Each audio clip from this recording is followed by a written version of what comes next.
into it, and we can, Sure. I guess we just start with, I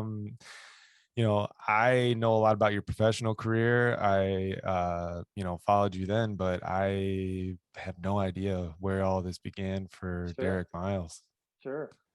Well, it started off pretty bad. I'll tell you that much. I graduated high school about 5'8", 145 pounds. As a matter of fact, I got pulled over when I was 17 by the California Highway Patrol for looking too young to drive.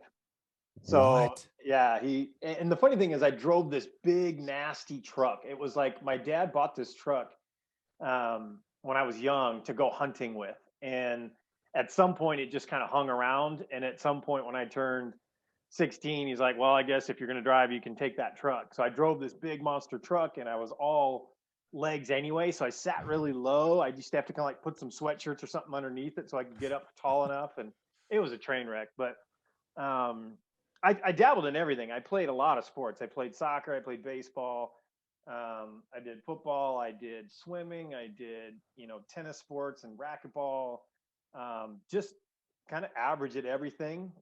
Borderline average and terrible at stuff. I rode the pine a lot in football as a little guy. In California, our tight end was like 6'4", 220, so Right. whereas the Where, really quick, just not to interrupt, where's this at in California? so I grew up in Sacramento, California. Okay, gotcha. Yep, Gotcha. yep. So born and raised, and I mean, our high school had 500-600 kids per class in it, so a couple thousand kids in there, and there were multiple high schools, and with you go 5 minutes one direction, you run to another high school. So it was competitive. I mean, there were a lot of kids that were pretty athletic, and I just wasn't one of them. But stumbled into pole vaulting as just a high jumper. I did that in junior high. They never let pole vaulting until you were a high schooler.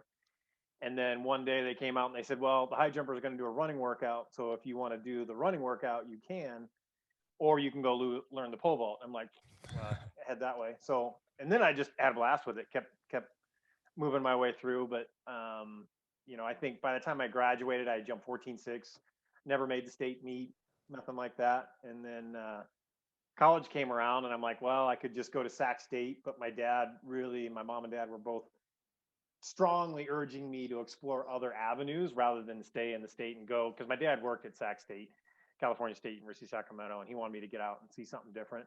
So I'm pretty sure he called the University of South Dakota because my mother had graduated from there. And so I'm pretty sure he called the coach and asked him to call me. And that's, I think, how it started. So Oh, he was the wow. only coach that ever called. I wrote letters to random places. I don't even know how I picked them out of the hat. I remember Arizona State I wrote a letter to one time back in the days when you had to write letters. And I just, never heard anything from anybody. And this was the only place where every couple of weeks the coach would call. And so I'm like, well, I guess I'm going to South Dakota because I want to pole vault. And that's kind of how that all started. And went out with my dad and moved in and had no family back there. I had my grandparents lived there in the summer. Okay. But not very, they left as soon as it got a little cold. So All right. really, the family just went and figured it out. So, but What part of the state is South Dakota, University of South Dakota in? yeah, so it's kind of, if you come down to the southeast corner of where all three states come together. So you got Nebraska, Iowa, and South Dakota. Right. There's like about 20 minutes from that intersection of all those states is where South Dakota is. So it's probably an hour and a half from Lincoln.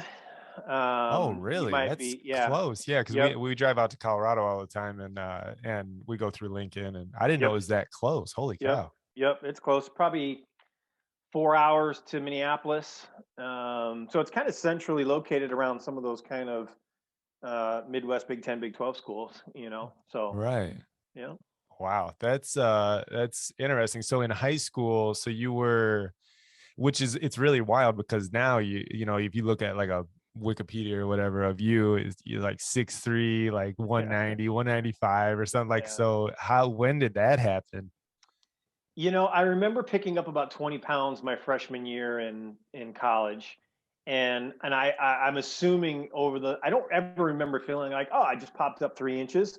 But I mean, my driver's license, I remember when I was 16, 17, said 5'9", 145 pounds on it or something like that. So Whoa. I think the 20 pounds I must have picked up an inch or two there. I was super late bloomer, so I wouldn't even be surprised if my sophomore year in college I was growing a little bit then too. So I was Right. always the small guy. I mean, I tried playing basketball, but everybody was just so much taller than I was. Football, everybody was faster and stronger than I was. Just really behind the power curve on that.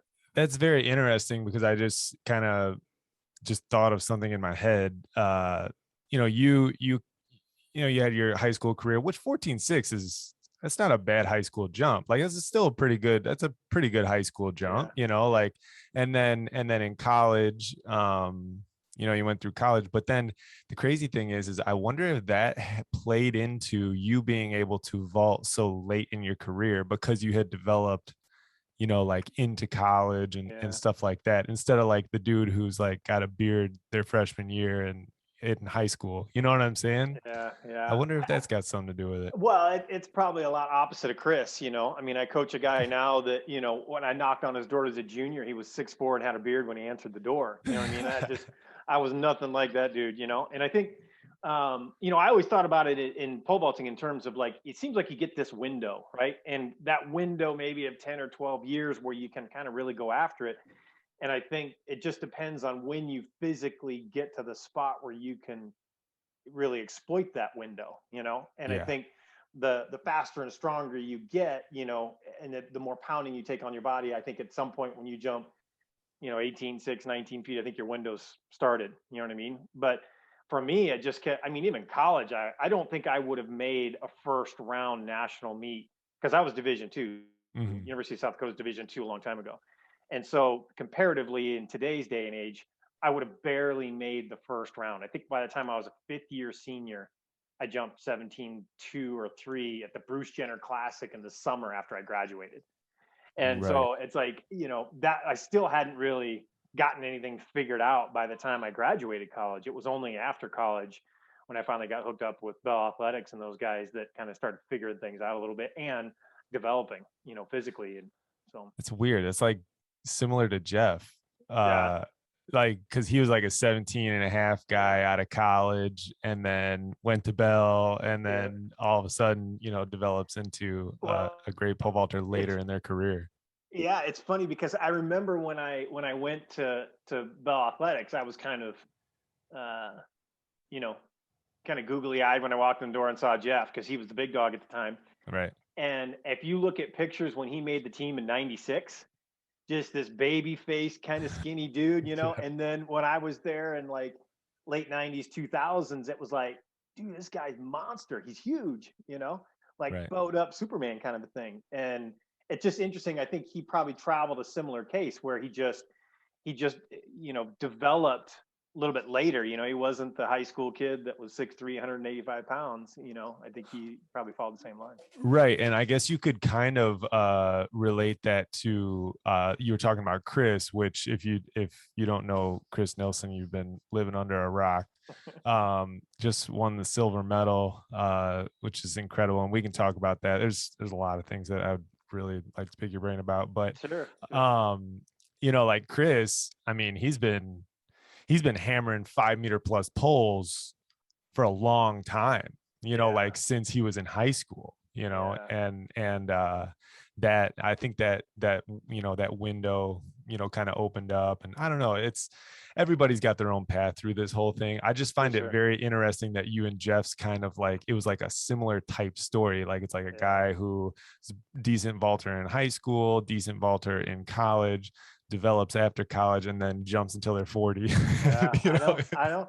It's funny. I mean, I would have never, even while I got to know Jeff really well when I moved down there and trained, I don't think I even saw that our paths were very similar until way late. You know what I mean? I don't know why. I think I was just more engulfed in the process and watching him jump and listening to what Earl says to him and, the differences in our jumps and the differences in our training. But yet, at the time when we were on the 2008 Olympic team together, I remember him saying, "Well, nope, this is my last year. I'm done after this."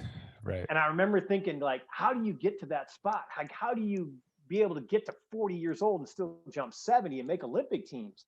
And then how do you get to the spot where you say, "Yeah, I'm ready to be done," And I'm like, I just don't get it. And then like 4 years later, I'm in 2012. I'm like, this is my last one. I made the team. I'm turning 40, and I'm like, wait a minute, this sounds a lot like Hartwig. So Right. I think I learned a lot of things from Hartwig over the years, things that were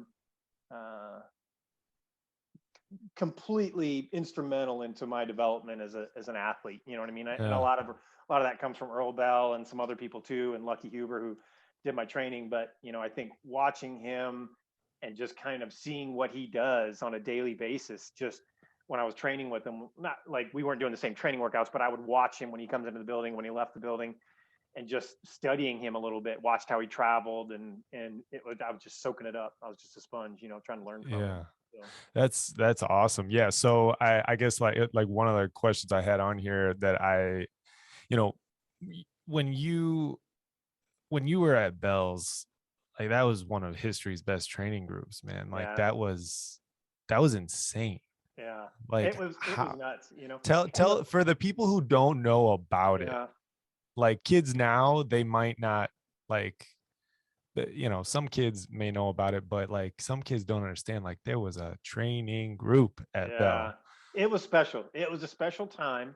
And I think back in the day there just weren't the clubs that there are now. There's so Mm, many clubs that are prevalent in the United States these days, and we just didn't have that. When I was in high school, there was no internet, and it was like if you wanted to watch pole vaulting, I had two VCR tapes. One was the Final 13, and I can't remember who made that video. It was literally the Final 13 vaulters of the Olympics in '88, dubbed to Van Halen, and every it was pole vault like, video is dubbed to Van Halen. hey, I know. I can't. It was unbelievable, and I wore that thing out till it broke, and I freaked out. And the other video I had was a Don Hood video, and it had like Mm. instructional things, and then That Don Hood video has Van Halen at the end of it. I think it's got a highlight reel with Brad Pursley and like a bunch of yeah, other yeah. people on that. I Yeah. can't remember the music on it, but I remember wearing that out because the last 20, 30 minutes of it were just, elite vaulters. It had Joe Dial on there, and it had all those guys, Pursley and Billy Olson and Yeah. Tully and everybody on there. But it was those are the only two things I ever saw of pole vaulting. The only thing I ever like, oh, this is what it's supposed to look like. But like when I went there, it was like, since it was really the only club up and running, I initially got connected with them through Chad Harding. And Mm. we both made a world university team in 1997. We were both in grad school, and we both finished in the top 10 at the U.S. Championships, which I wasn't even supposed to be. I didn't even jump the qualifier to get in. It was 60 to get in, and I jumped 50 with at the Drake relays with my standards at like 25. It was everything I could do to jump 50, Yeah. and the biggest pole I could hang on, and that was it. And I got lucky. And somehow I snuck into the U.S. champs because I put my name on there thinking, well, if I jump a 60, I'll have it in there already. And I never jumped a 60. So I'm like, well, I didn't make it. And then a couple of my teammates, a quarter miler and a triple jumper in the day, were down there. And my coach, Lucky, he called and he said, hey, you're on the list. And I'm like, really? And he's like, yeah, drive down here. So I drove down the day before and I jumped the next day. And that's when Chad and I finished in the top 10, went to the World University Games, and we spent 2 weeks in Italy talking. And that's when I really found out a lot more about bell athletics. And he's like, man, you should come down and train with us sometime. And I'm like, yeah, that'd be awesome. That'd be really cool. And I thought, well, we'll see what the timeline is. And I went like a year and a half, like just crap in the bed, like just maybe jumping 20, maybe a 30 here and there, not crap in the bed, but like, Yeah. compared to what you were trying to do, jump a 60 or higher. Right. And I did that for a year and a half. And I'm like, you know what? I should probably I'm out of grad school, or I'm finishing up grad school. I should just get a job and be done with this thing. And finally, as kind of a last minute effort, I said, well, I'll just go down there and I'll check out bell athletics and hang out with Chad a little bit. And that was like 99. I think 99. That was when it was starting That's to when I pop went down off, there. And man. that's when it was like, we even had guys that were not in the United States that were jumping there. There was, gosh, I'm going to forget his name now. I can't remember. I wish Hartwood was online. He would tell me. Yeah. He's like an encyclopedia. God, what was his name? It was like a Turkish vaulter or someone like that. I can't remember, but he was a 70 guy. And then Hartwig was there and Chad was there. This was no, Ty was there. I think he had just moved there. And it was, I think actually the funny thing about this is that I think I was the last guy that that got voted in. And I think the process was before that everybody would get together and they would have a discussion about whether or not they want to invite another athlete to come into their training block. And Oh, wow. I think that was the way with the guys that had come in before me. And I think I had heard through the rumor mill that I think I was the last guy that they all got together and say, hey, we're going to invite him after this was after the 2000 or right after the 2000 trials, like invite him to come down and move here full time. Mm. Um, So were but people like banging on Earl's door, like, please let me in type thing? Or was it that he just wanted that's a to good work question. with certain people? I think I don't know. I think Earl would probably better answer that, or maybe Hartwig too, because he had been there for so long. But I know they were very protective of who's the training group, what's the culture of the training group, and is the person we're bringing in going to be a positive impact on that? And I think they were right on the money with that. You know what I mean? I think the more I'm around pole vaulting, the more I figure out that the chemistry of the people that train together is vital to the success of the group. You couldn't have put together a better group at that time with Ty and Chad and Jeff, and eventually Kelly was there, Jillian was there. There were some other girls there at the very beginning, like Kimmy Becker, I think, was there. Just these kids that just loved pole vault. And I don't know if people were knocking on the door, but I know that there were people that were doing what I was doing. Like I was working full time in South Dakota, and I would get in a car on a Thursday night at like 3 p.m. after work, and I would drive till 3 o'clock in the morning. Then I would crash at Chad's house. I would jump Friday, then I would rest Saturday, jump Sunday at like noon, get done by 2, get in the car and drive back to Vermilion and get in about 2 or 3 o'clock in the morning and go to work the next day on Monday. And I did that probably or at least probably once a month or so for about a year and a half. That's Um, insane. and that's eventually how I learned enough to get close to 19 feet in 2001. Like I had qualified for the trials in 2000, jumping 60, I think, or maybe 65.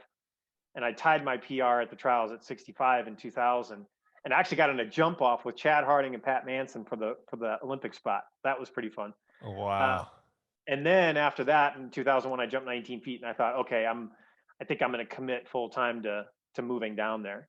And I would do that. It was funny for the year and a half. I'm like, all right, if I jump 65, I'm going to move down there full time. Then I jumped 65. I'm like, all right, well, if I jump 70, I'm really for sure going to move down.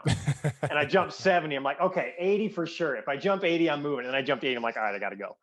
So after Yeah. that, I actually applied for a job at Arkansas State and got it. So it was easy after that. I was able to kind of pay the bills and work on campus and still keep jumping. So, but it was a That's great time. insane.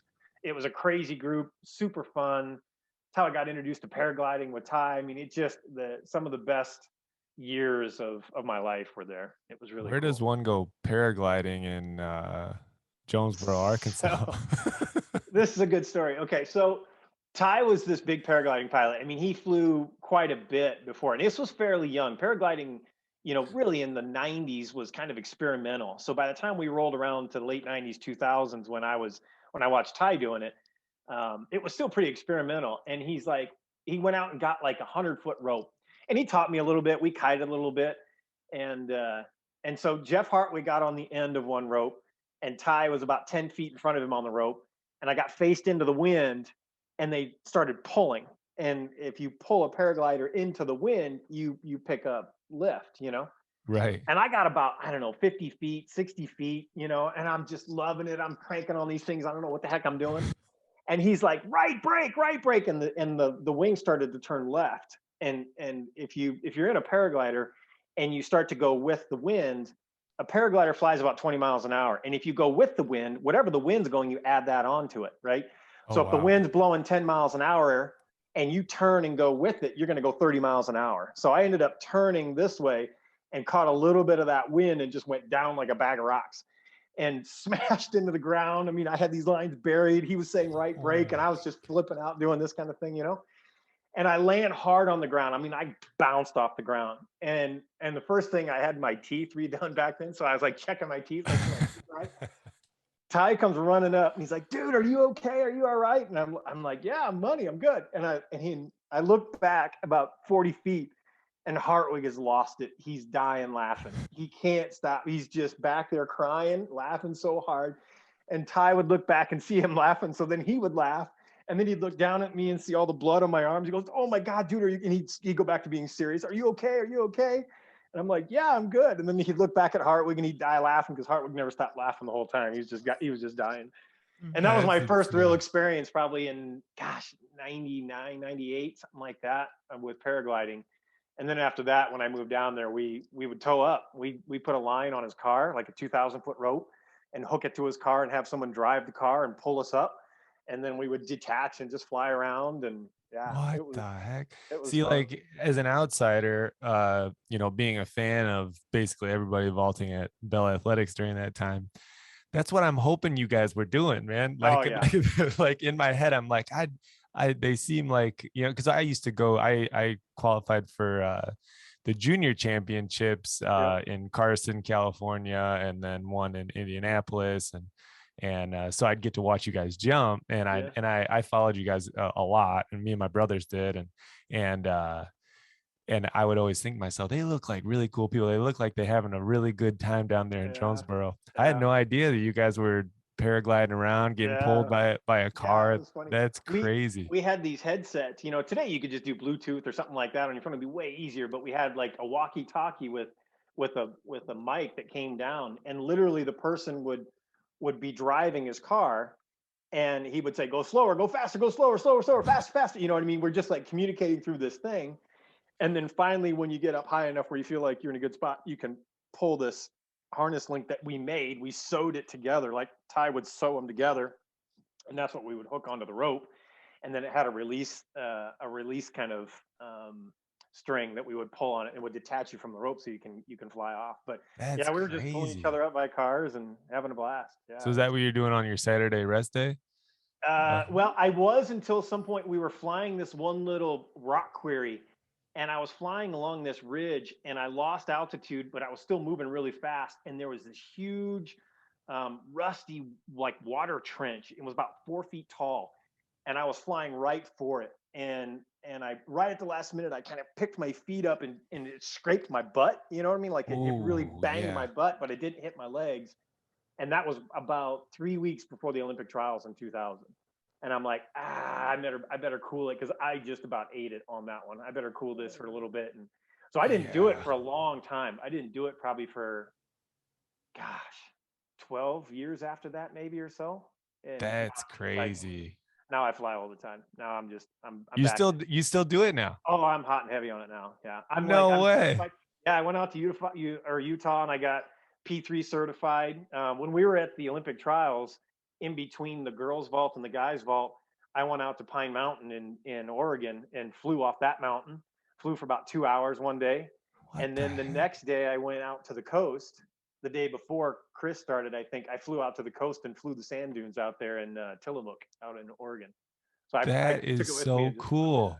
yeah, it So was a really. paraglider does not have an engine or anything. No, well, it can. You can strap a paramotor to your back, but it's loud. It's this big propeller, and I'm not Yeah, I'm not super into that. It's probably what I should be doing in South Dakota because it's pretty flat. But right. like the idea of catching wind currents, or like if you fly off a cliff and the wind's going into the cliff, it creates a draft, an upward lift, and you Uh-huh. can fly on that upward lift for a while. So there's a spot about 45 minutes from me in a Minnesota state park that I can usually fly if the wind's going the right direction. But yeah, Wow. it's all wind related. So if you have wind moving at you, then you can inflate it and you can kind of run off a mountain. But without any like You can thermals run or off a lift, mountain.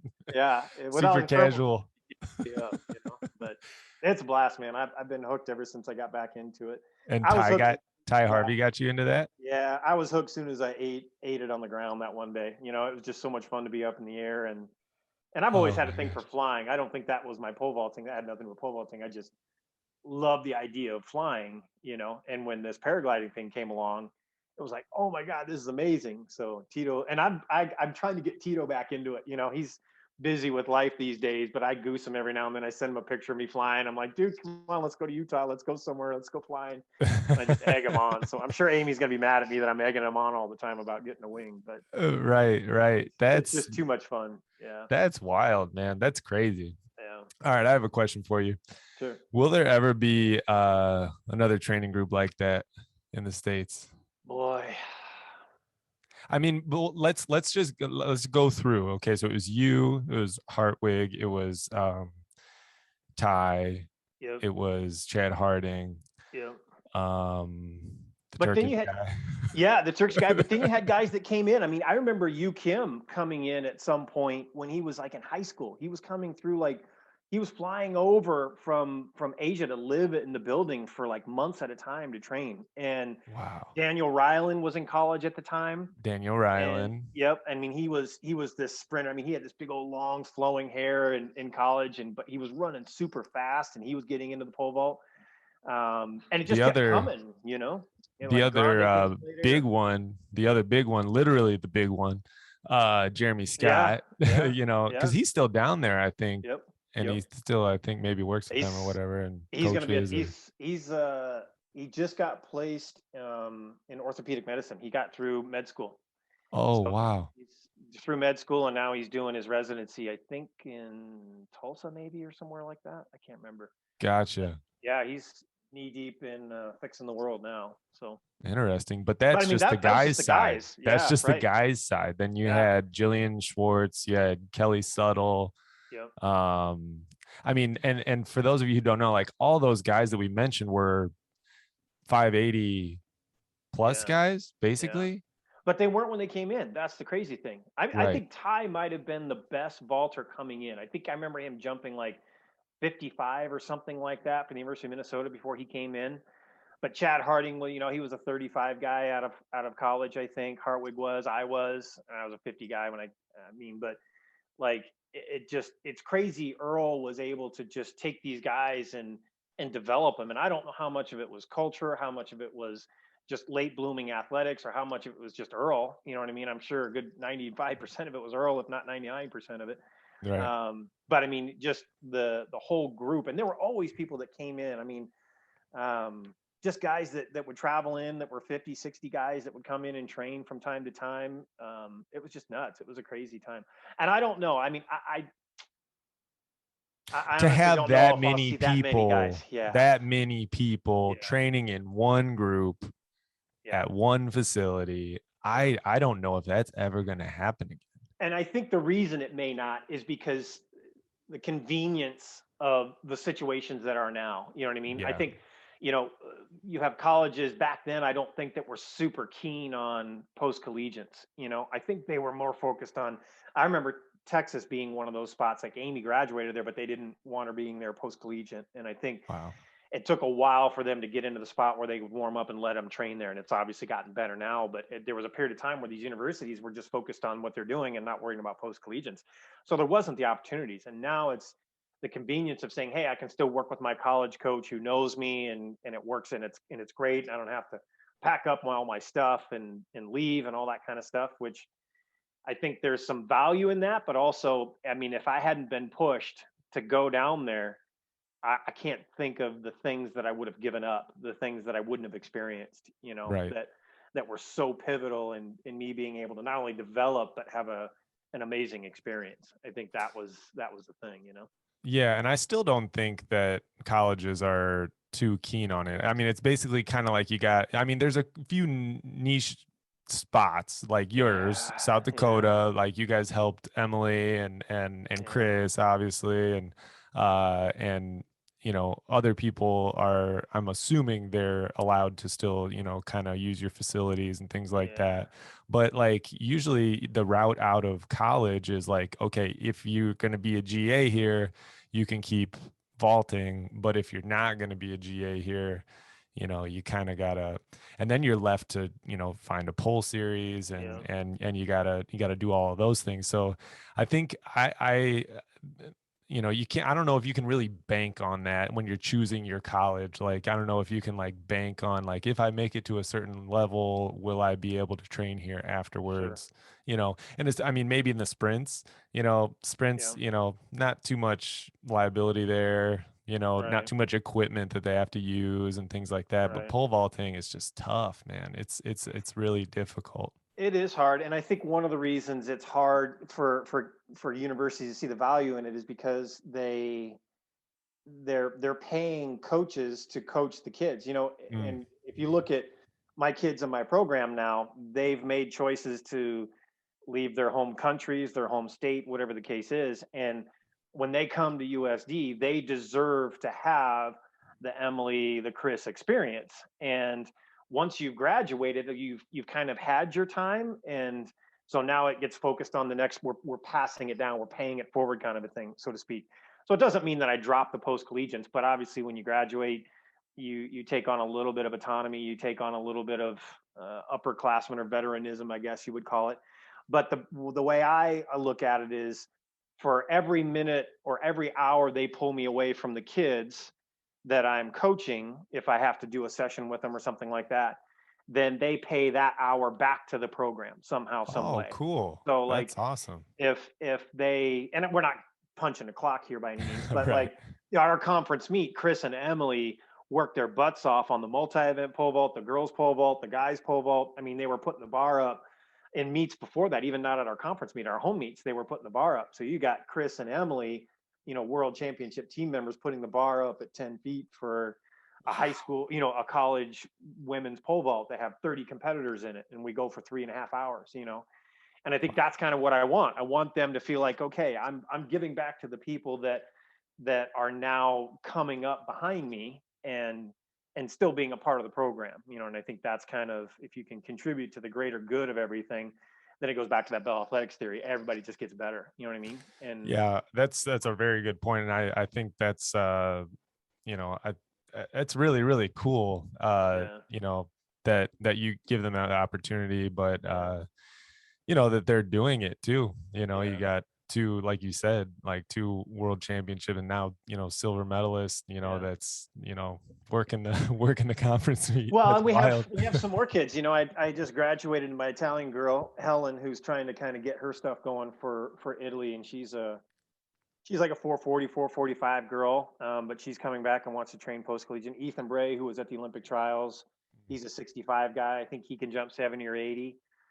So there's about four of them now. And I think the director of our program says, well, how do we make sure that we're still paying enough attention to the sixth girl I have on my team, and that girl is just as important to me as the number one girl. So I Yeah. see his side of it, and I think they understand that. We have that conversation, saying, "Hey, I gotta make sure I take care of my kids first, and then if I have to, come out and watch sprint drills at 5:30 in the afternoon, then that's when I'll do it. Or if it has to be at 10 in the morning, then we'll get together and we'll do it 10 in the morning or whatever my break in my schedule is. But I do want to make sure I'm fair to those guys too. They're delaying life. They're putting all their marbles into this basket like I did, and Mhm. they deserve the best I can give them if they're going to stay here. So I'm going to try to make sure I live up to that too.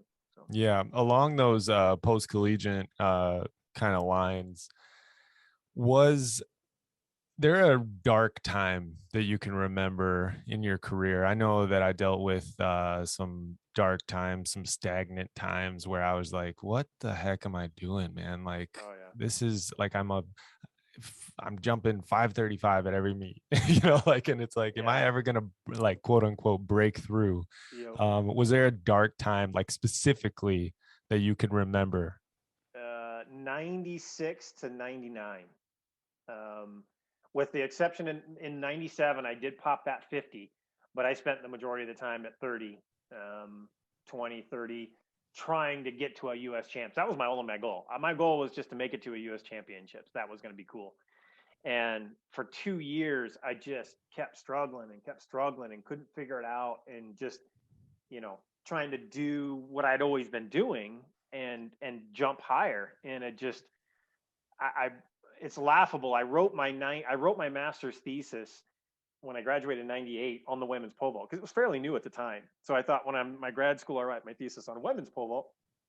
And if I had a match, I'd go in the library, find it, and burn it, because it's bad. You know what I mean? Oh Like, boy. just years of in the sport and learning so much more. It's crazy how much I've learned since I was that grad student writing this 85-page thesis paper on women's pole vaulting. Right. And I think that's the cool part about pole vaulting, is just you're constantly moving forward even when you're not jumping higher. And I think that's where I was for 2 years, is it just wasn't jumping a lot higher, or jumping really any higher, but I still was trying to figure things out, trying to put the puzzle together. And then when I finally started going down to Earl's, he just had a way of teaching that was very simplistic. And I think that was what I needed. I needed somebody to teach me what I was missing, and me personally, but then also learning so much about, because all the guys there jump so different. Hartwig and I had very different jump styles. Chad had a different jump style. Tito has a different jump style. I mean, it was like to get four people together with completely different jump styles and have them all jump over 19 feet, to me is kind of the benchmark of when you've got a coach that you can't match anywhere. You know what I mean? And it's very rare that you experience that. Back in the day, Parnoff had Hooker and Burgess at the same camp, and they were two very different styles of jumping, both jumping 6 meters. So I thought, well, Parnoff's probably got something figured out, because these two cats are completely different and still jumping high. And I think Right. that's kind of how I started learning, is just by sitting in on other jump sessions with Ty and Chad and Jeff. Like, well, shoot, if Jeff's jumping 6 meters, why am I not just doing what Jeff's doing? You know what I mean? Because that would make sense. He's successful. If Earl tells him to do something, I should just do that. And then in my jump session with Earl, it would be very different stuff. We're queuing. And I'm like, it took me time to figure out, like, okay, we're different. You know what I mean? We're different guys, different strengths, different weaknesses.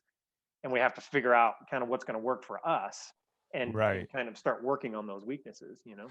Do But you think that that's where a lot of coaches miss the mark? Is there was a time, it's actually kind of similar in that same time period where that beginner to Bubka book came out, and all these different coaching materials started to become more readily available, and yeah, coaches started to be like, if you don't keep, this is just a random example, sure. if you don't this was one we dealt with, if you don't have a free takeoff, Yeah, then you are not going to be able to pole yeah, vault high. yeah, And or if you're, in your example, I'm remembering your vault in my head right now from all the neo vaults I used to watch. it was ugly. You Well, remember no, something it ugly, wasn't isn't it? ugly. It was not ugly. It was really cool. I liked your style. Yeah, Um, if you don't keep your trail leg straight to a certain point, then you're yeah, not going to be able to pole vault high. right, If you right. don't have a straight trail leg like Maxime Tarasov, then you're Yep, not going to pole vault high. yep. And do you think that that's where a lot of coaches miss the mark? Well, I don't even possibly. I think I did the exact same you're talking about. I'm like, man, I got to swing better. I got to get on this swing. I got to keep this leg long. And the longer I kept it, the harder it was to come around on it. I just couldn't catch it. And I was Mhm. terrible in gymnastics. I never really did much gymnastics. I did later on, some, I wouldn't call it gymnastics, but giants and clear hip to handstands and stuff like that. But I didn't have the type of strengths in a fluid swing kind of thing. That was never going to be my thing. My thing was going to be knock the piss out of the thing and catch it, try to catch as much as you can. Mhm. And although I did work on the swing, it just seemed like the more I tried to make the swing look like Bubka or all the people that jumped high, it didn't really work. And then I see Stu come in there and tuck in there a little bit and go and still jump 6 meters. I'm like, well, wait a minute now. There's another thing. And I think that's what we did. We all lived in the era of Bubka where it was like he just dominated for so long. And we all thought, well, this is the guy. This is the way everybody has to look. And then all of a sudden, recently, we've been challenged by that. When the world record got broke a few times, it's like, wait a minute, those are different jump styles. So maybe there Mhm. are different ways to jump high. And I think the coaches that recognized that were the guys that were successful or are successful. I think even in today's day and age, because last year I had a girl that came in as a freshman, and I always have this kind of concept of where I want to go and what I want it to look like. And the more I did that with her, the more I jacked her up. So at some point, I would be coaching her, and I would say something from one girl coming off the pit that was my typical thing, and then she would come off the pit, and it would be everything I've ever told somebody not to do. I would be telling her to do. And Yeah. it just because I knew it was going to work for her jump at the time until I could kind of bridge the gap between the two jumps. And eventually it came around and she was able still to do the things that I want her to do, but I was able to bridge the gap and keep her moving forward by going back to some of the things that made her successful that didn't really look like what I wanted her to look like. And I think Right. that's where it challenged me. Like, I got to get out of the idea that it has to look like this. I always knew in coaching that I didn't want to coach people to jump like I did. I just never really enjoyed my technique. My technique was pretty struggling, but I would just come down there and knock the thing as hard You as I had a could and try to plant, catch it. man. You Well, that had was the a thing. That was plant. Earl knew that was my strength. He knew that I could hit it hard and I can grip, close to 17 feet. So it was like, let's use that strength and then let's figure out how we can catch it better. And it wasn't until 2008 where I really figured out how to catch it and get some lift out of it. But I still think that that's where Earl was good, is that he could recognize that people had different strengths and weaknesses, and it didn't have to look a certain way, which I would think would have been tough in his situation because you had a 6 meter guy. If you have a 6 meter guy there, you would think, well, shoot, that works pretty well. Let's try the same thing with the other guy. And I don't think he really ever got to that. I think it was like, well, let me look at your jump. Let me get to know you. Let me figure out what your personality is and what your mindset is when you pole vault, and understand that person enough to then put all the pieces of the puzzle together. And I think that's sometimes what we miss as coaches is we just look at the technical side and we don't take in the whole picture, and you understand what makes this athlete tick. Do they need a kick in the butt? Do they need a hug? Do they need this technical thing? Do they need a complete opposite? What's going to make them feel comfortable to get their confidence up to then change the technique? I mean, those are so many facets that I think he had figured out. Yeah, I think you're right on. I own a pole vaulting gym, and we work with tons and tons of different pole vaulters, like Sure. all types of like Yeah. different vaulters. And I always kids will come up and they'll be like, well, I'll be like, oh my gosh, that was awesome, that was so good. And they'll be like, well, my trail leg wasn't straight. And Yeah. Yeah. I'll be thinking in my head, your trail leg's probably never gonna be straight. Yeah. Yeah. Yeah. Like, I know. I don't say that to them, Yeah. but I'm like, if you would just let me Yeah. do what I do, and I can look at you after a few jumps, and I can tell what kind of jumper you're going to, Yeah. what's probably going to help you to reach the Sure. best you could be. Sure. But some people get fixated on that, and some people get fixated on like, well, I want to have a straight trail leg. Okay, well, do you want to have a straight trail leg? If you want it bad enough, we can do it, but you might jump a foot lower. Yeah. Like, are you cool with that? Yeah. Because if you're Yeah. cool with that, we'll go with the straight trail leg. You'll But look really cool, but you'll jump lower, right? right. And I think at the end of the day, yeah, I think you're spot on too with like, how Renault, broke the world record. It was like, whoa, Yeah. that's way off the Yeah. mark Yeah. if you were to like analyze Yeah. that from a technical Yeah, standpoint. now we all need to jump 50, take off at 15 feet now, right? That's the way to jump high, is to Exactly. take off at Yeah. 15 feet, right? It's a Yeah. good way to miss Yeah. the pit. Right. um Right. but yeah, so that's really really interesting. So you said you went through that dark time, and you went through a dry spell. So I remember leaving my shoes on the rail at Drake Stadium one time, leaving a meet going, I'm done. And I left my shoes hanging on the rail out there, like as my symbolic retirement kind of oh message to boy, everybody. I mean, we left my shoes out there, and I'm like, I'm done. I'm done. who's got And those shoes? I That don't know. that I'm would be sure the awesome. janitor threw them in the garbage after that, said he's done. So Yeah, so I guess I'm curious about like that. I mean, it's a common theme. Do you think dry spells are a part of it if you stay in it long enough? Do you think you're eventually just going to you're going to be challenged with that? yes, absolutely. I think that's probably more the norm. You're going to have people that like Mondo, who just never seem to miss, never seem to be off, and every year it just gets better and better. And Chris was that way too. Chris just seemed to get better every single year. But I don't think that's the norm. I think Yeah. that's kind of, we look at those people as, oh, that's the way it should be, and if I'm not on that path, then I'm missing the boat. But it's the one person that wins the lottery. You know what I mean? And that's why we all play the lottery, because we think, well, the next time I'm playing, I'm going to win.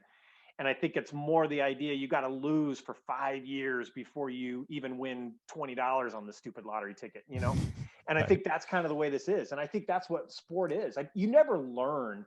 Well, I shouldn't say you never, but you very rarely learn from really great experiences. You Mhm. learn from the miserable ones, the ones Mm. that you come back and you say, oh man, this hurts. This sucks. I got to figure out what happened, what went wrong, and how to never have that happen again.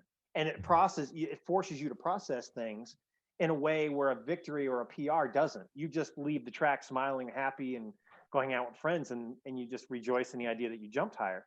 But you don't have the diagnostic thought that takes place after a poor performance. And I think those are vital. And that's why we see those kinds of things. You kind of plateau and it's like, man, I got to figure out what's going on here. I got to stay, and it's going to test my resolve.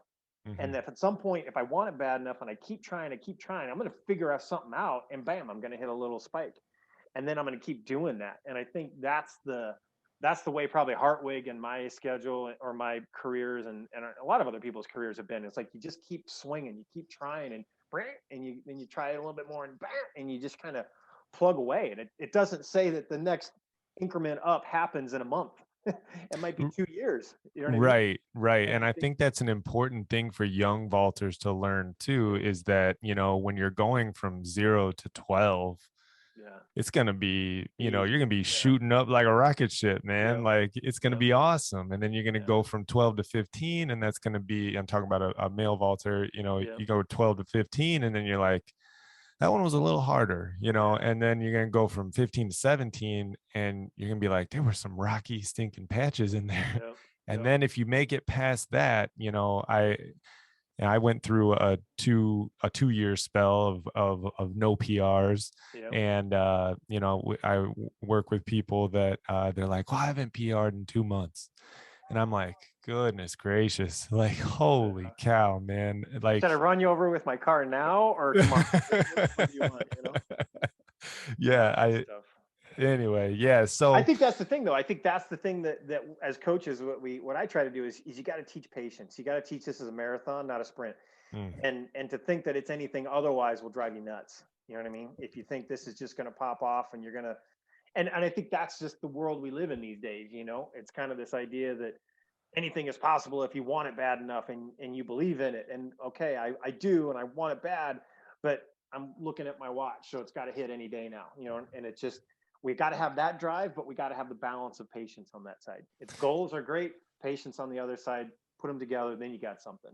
exactly. And I think that patience part, when you're going through that dry spell or that rocky time where it's like, man, I don't know, am I improving? Am I getting worse? What's going on here? Right. I think it's important to number one, have good guidance, like a guy who's been through it, like somebody who's been through it. Really, really helps, but not showing up to every single practice thinking that today is the day that I'm breaking out. Mm-hmm. Today's the day I'm breaking out of this dry spell. Yep. That is a trap that is very tough, because it can get very mentally exhausting. Yep. It's like, no, today's the day, coach. Today's the day.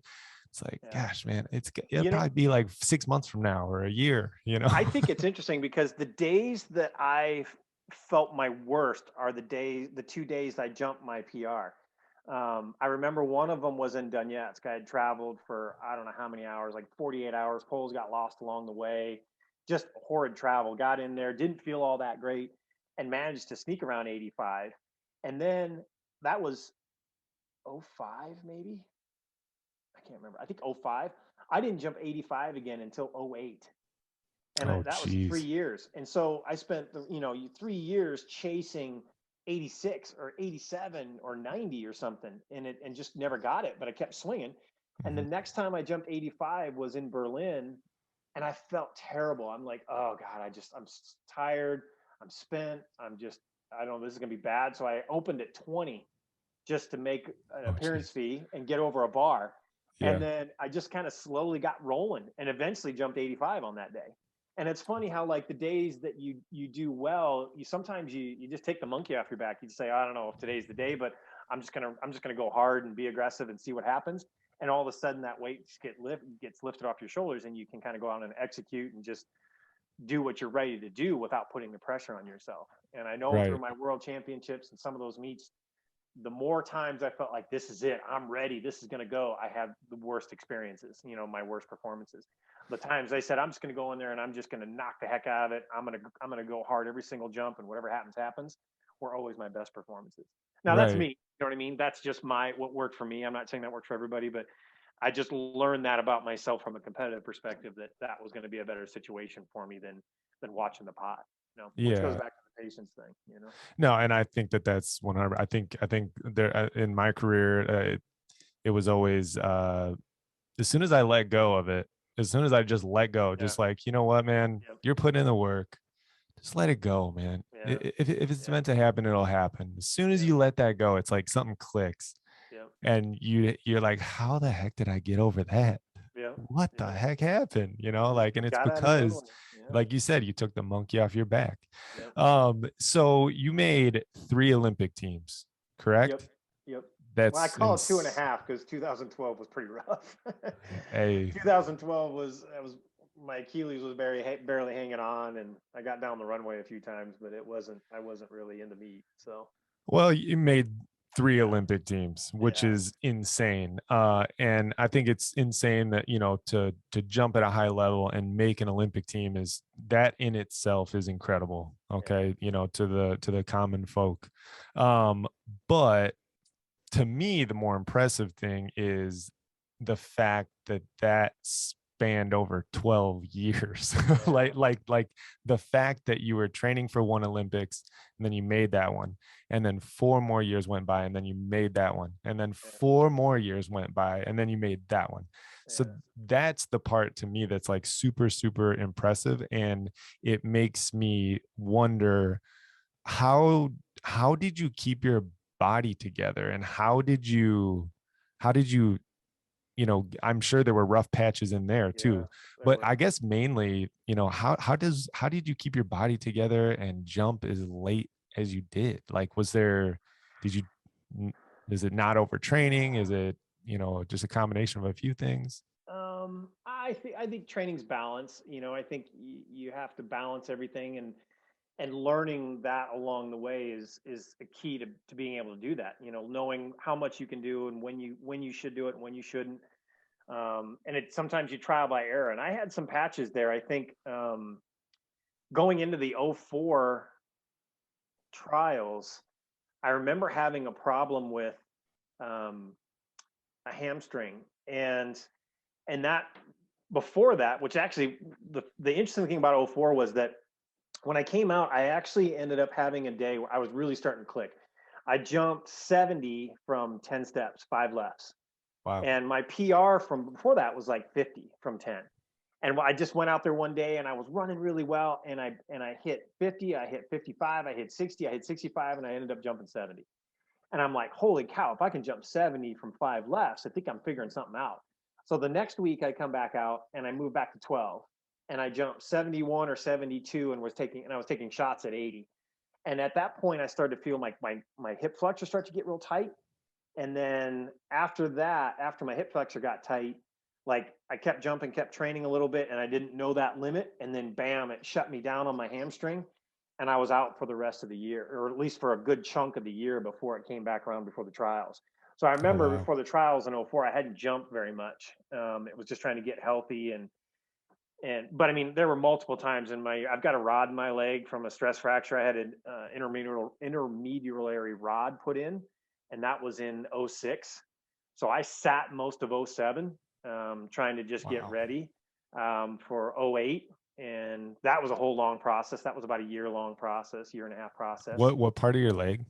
So the tibia had a stress fracture in it. It's like the And ultimate shin splint. yeah, right. I did a lot of plyos in January of '06. And this is funny because I had just resigned my job at Arkansas State like 3 months before that. I'm like, I'm starting to figure this out. I got seventh at the Olympics. Tim and Toby are doing this full time and they're kicking my butt. I got to get rid of my job. I got to go full time. So I quit my job. And 3 months later, I got a stress fracture and I'm out. Oh, And so, but I mean, it was kind of like I got out of the job and I just went nuts and I started training, and it just was too much. So I spent most of the year in '06 with a stress fracture, jumping the indoor season in a stress fracture. That was hard. And then I laid off it for outdoor and then came to the US champs in '05, barely jumped, barely trained, and I was terrible there. And then I waited all the way through the rest of '06 and like took time off. And by the time November came around, it still wasn't healed. So December of '06, I wow. had surgery, and I did it down in Alabama with Doc Andrews and his group. Hmm. Dr. McBride's a foot specialist. So he did the surgery and they jammed a rod in there and put some screws in it. And then that took me all the way through till probably August of '07, where I finally jumped like 70 or 75 at the Olympic Training Center at the end of the summer. And then I just Wow. went back into a fall training for '08. And '08, I came back around. And '08 was my best year. So I don't know if that had anything to do with it, but just, yeah, you have things like that in your career. You have things that are small that nag for a month, and you have things that knock you out for a year. And it's just, it goes back to your diligence. It goes back to your patience. It goes back to your commitment. And it's the good things are never going to be easy. You know, Right. it's the easy road is to say, man, I'm 35 and I'm coming off a surgery that took me out for a year. Is this really going to work? You know, and the only way you find out is if you go after it. And so that's what I did. Is I'm going to go find out. And Did your age ever like get in your head? Like it at did that after point? that surgery. Yeah, after that After that surgery, I'm one. like, man, I'm 35, and I know I'm a late bloomer here, but like, what if I can't run as fast as I used to? What if I, fell on the backside of the hill here? Right. And I think it goes. Those are the things that you just don't know unless you try. And the question is, are you trying at 100%, or are you just trying to see what happens? And I think that sometimes gets kids. I see in injuries and in different situations, whether it's collegiate or post collegiate. I just feel like there's an intent to what you're doing. There's a belief in what you're doing, and sometimes that 2 or 3% difference between a workout that you're just doing because you feel like you need to do it versus I'm all in and I know this is going to make me better and I'm going to come back out of this. Sometimes that 2% can make all the difference in the world. And if you stack up 2% over time, over day after day after day, you're going to come away with a significantly different situation. You know what I mean? That's a So, really, really good way of putting it. And that's if there's one message from this podcast, just little yeah, increments of improvement, like yeah. little increments of improvement. That's where it's at. So did you ever like find any like magic way of like being able to decipher this is an injury that I got to take some time with, and this is an injury that I can train through? Yeah, that's a good question. I usually found like 8 out of 10 times I would I would make it through it, and be like, oh, it's just nagging and it goes away, which is what always screwed me over for the 2 times out of 10 that it wasn't. You know what I mean? I think that's just the way it works. You struggle with that stuff and it always comes around. And then all of a sudden, the one time it doesn't come around, you know, Right. it Well, just, I mean, I mean, the balance in that is so difficult yeah, because on one end of the spectrum, you can't take off 3 weeks every yeah, time something bothers you, right, or else you're just never going to get anywhere. right, But right. at the same time, you really have to understand your body and pay attention to what, is going to potentially be one of those big Yeah, dogs like the year long one or something yeah, like that. It's and I think with age you just get better at that too. yeah, The more that you are in athletics and the more you pole vault, the more you understand like, okay, this is the number of jumps that I can take in a workout. yeah, This is, yeah, and that's another thing too with some of these guys these days, the really good guys. It's like, oh well, he took 30 jumps in the right, workout. Like yeah, I watched Renault at Reno. I forget what year it was. It was right before he broke the world record. I saw him the day before the elite vault at Reno, and I was like, "Yep, he's breaking the world record." yeah. I mean, he was just out there. I mean, he took like 20 jumps, I know. and It's and I then the next day he came out and I forget what he jumped, maybe like 80 or 90 or something. And that's like, well, that works for him. I know. If I were to take It's 20 jumps before day before, I'd be roasted. it's crazy because it's not even sometimes the things that make sense. Like I'll tell you a quick story. I remember one time, I don't remember what year it was. I'd have to go back and think, but I remember I woke up with a neck kink, like right in the corner of my neck, and it was a little bit sore. But how many times in a given year do you have neck kinks? You wake up with a neck kink, right? So I'm washing my hair, right, and I'm doing like my washing the hair thing, and all of a sudden it just tightens up and it goes, oh, and it's bad. And I'm like, oh, this sucks. So I went out and went through my work day or whatever, and I went and did some training, and I could barely jog. It was like someone was stabbing a knife in my back. And I'm Right. like, oh, it's a neck kink. And I got Prefontaine coming up this weekend, and I'm thinking, wow, I hope this gets better. I can't do much up until that time, but I'll just try to get this thing loosened up and get it moving. So I go to Prefontaine and it's sore, but I'm just going to work. I'm like, screw it. It's pre, I got to jump well. And I jump 80 and I come back and I fly home and it's still sore, but it's not as bad as it was on day one. And I fly home and I'm taking the poles off my car and I go to like grab them off my car, the roof of my car, and my right arm just goes like that. And Oh I'm like, no. okay, so I tried to pick it up and I couldn't literally lift my right arm. Like it literally wouldn't lift. It wouldn't move up. And I'm like, Jeez. oh, something's wrong here. And so I finally, pull them off with my other hand. And I go days where I can't even like wash my body. I can't pick my arm up to wash my body after just jumping 80. And That's so I'm like, okay, crazy. this is bad. So I go to the doctor. I see a chiropractor. I see a doctor. This doc wants to do a spinal tap. He thinks it's the onset of MS. Another doc, I went down to Alabama and they's like, oh, it's this rare thing I've seen only one time in 25 years. And Oh I even went jeez. out to California to Amy Acuff do like suctioning and the acupuncture and stuff. And literally, I went months where nothing got better. And I couldn't find one doctor that would tell me the same thing over a 5 month period. Everybody had a completely different opinion. The only thing I knew is that I did a nerve conductivity study and where they send electrical pulses down through different nerves and they measure it when it goes and then where it ends and see if it's going all the way through. Mm. And I could tell that a couple nerves were like shut down. And I'm like, and I had MRIs and I'm like, it's got to be a pinched nerve, And they're like, no, because the MRI shows clean and all this.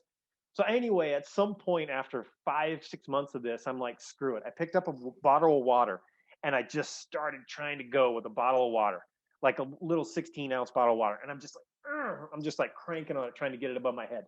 I did that for like a week. And then I grabbed a heavier bottle of water and finally a 5 pound thing and then a 7 pound thing and a 10 pound thing. And at some point, like I finally got my arms above my head and I went and I got back on jumping and I went. But it was a What? 5 or 6 month process. I even went down to Mexico. Doc Ongley was down in Mexico. He injected my spine with all kinds of stuff. I mean, it was just like looking What under the? every rock, trying to figure out how to get back on the circuit and go.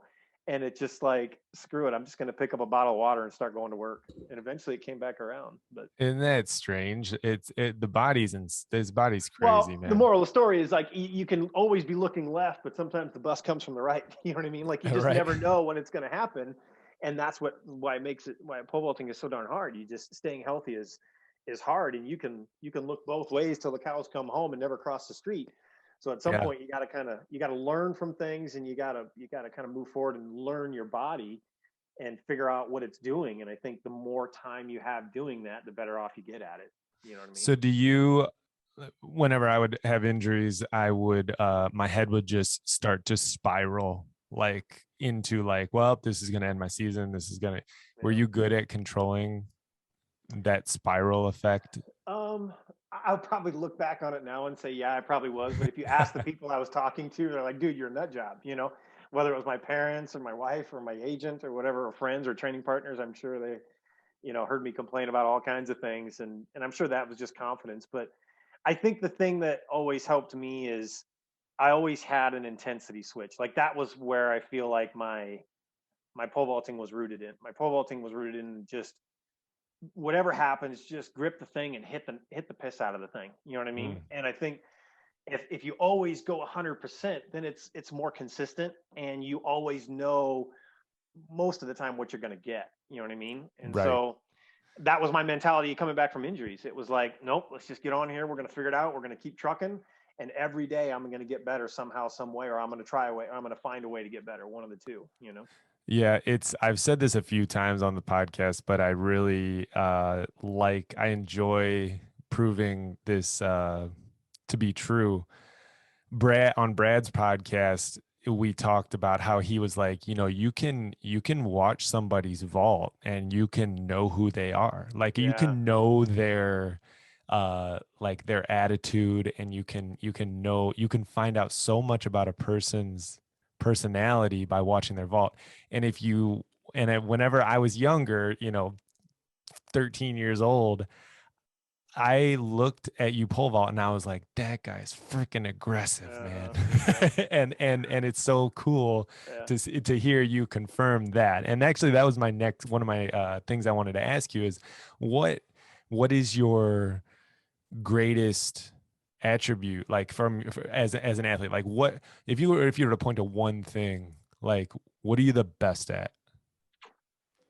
Um, I think probably what my pole vaulting was rooted in was the ability to, for lack of a better word, have blow down the runway. Like I had um, enough plyometric ability to strike the ground and put some stride length on my stuff. I was never very fast. I would never had very good turnover. I was never super strong in the weight room.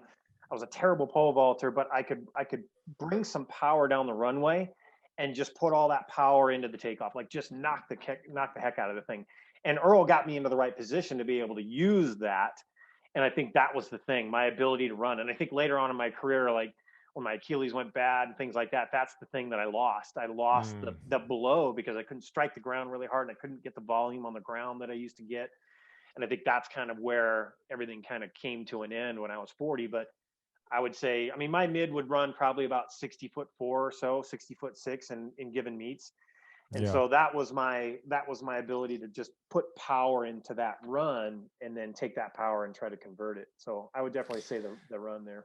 That yeah, this is a personal question, and feel Sure. free not to answer. Sure. Do you how many meters per second were you running on the runway?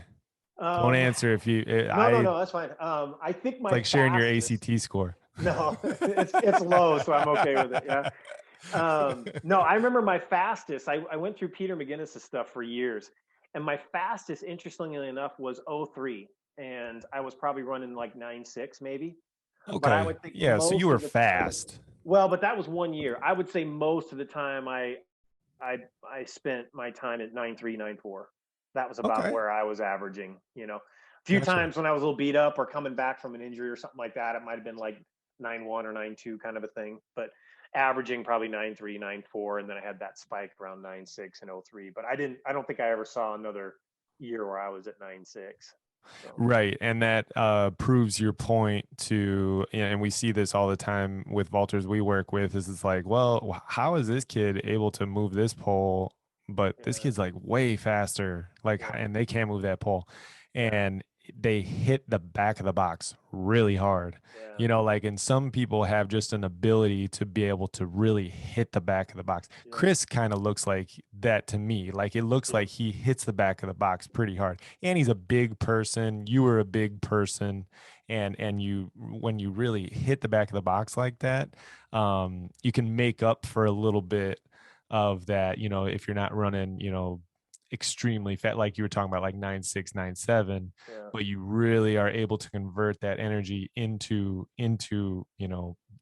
stored energy in the pole. yeah, And you really it's almost like a skill in itself, being able to just really boom hit the back of the yeah. box really hard. Well, I think the interesting thing about this is kind of where I've been in my coaching world the last 8 to 10 years, was to really dive into the idea that coming into the takeoff, I think there's an efficiency scale. There's an efficiency scale, and I think like how people talk about the brain and how what percentage of the brain we're actually using. I feel that's the takeoff. I Mm, feel there's a huge percentage of efficiency in the takeoff that we're only beginning to tap into, that we're only figuring out. And I think the really good athletes that jump high, whether it's Mondo or Lavallenie or whoever, I think they've figured out that efficiency. And I think sometimes we look at those meters per second saying, hey, there's a correlation between jumping high at 9.7 and jumping high. But also, you're talking about guys who have become really efficient at putting energy into the pole, and they mm, can do it. There are guys that do it at 6'4", and there are guys that do it at 5'9" or 5'10". And that's why the height doesn't start to make as much difference as we used to think it did. I just feel like when I watch kids now, it's like, wow, is there this huge untapped spot of efficiency that we aren't looking at, that we aren't paying enough attention to? And the more I've kind of dove into that, the more interesting the sport has become for me, and the more I think I'm getting out of my kids. And I'm sure they get bored to death of it. Like, oh gosh, we got to talk about the plan again. We got to talk about last two steps. right. But at the end of the day, if we all know that after you leave the ground, the jump can look all kinds of different ways and still jump high, then the thing we have to trace it back to is either speed in or speed in, or speed on the runway or speed into the pole. And if you're only running 9.394, then tell me why I'm jumping higher running 9.3 than I was when I was running 9.6. Mm. You know what I mean? I jumped Yeah. higher running 9.3 in 08 than I did in 03 when I was running 9.6, because I was delivering more efficiency into the takeoff in 08, and I was catching so much more of the ride. Probably the only time in my career I ever remember like getting flicked off the top of a pole. And I'm like, this is amazing. This is what pole vaulting is supposed to feel like. Right. And I wasn't even close to that in 03 when I was running like a freight train and still hitting it hard. It was just the efficiency of how to time it up. And I Right. remember one time when I jumped that 70 from 10 steps, I remember thinking that the thing that made that happen was that the pole went forward and found the left corner of the box and caught in the corner and went. That was the only thing I could come up with, because I was running strong. I was hitting it like I always had, but all of a sudden I was rolling poles, catching it better, and jumping higher than I'd ever jumped. And I'm Right. like, the only thing that's different, and I looked at videos from past sessions and this session, the only thing that was different was that the pole was finding the left corner and stopping in the left corner. I'm like, that's got to be the ticket to jumping high. The pole gets into the left corner of the box. Yeah. And I'm like, no, later on, I just learned that no, that's what happens when you load a pole. When you load a pole really well, it's gonna bend more and it's gonna get into that corner, right? And it's gonna catch and go.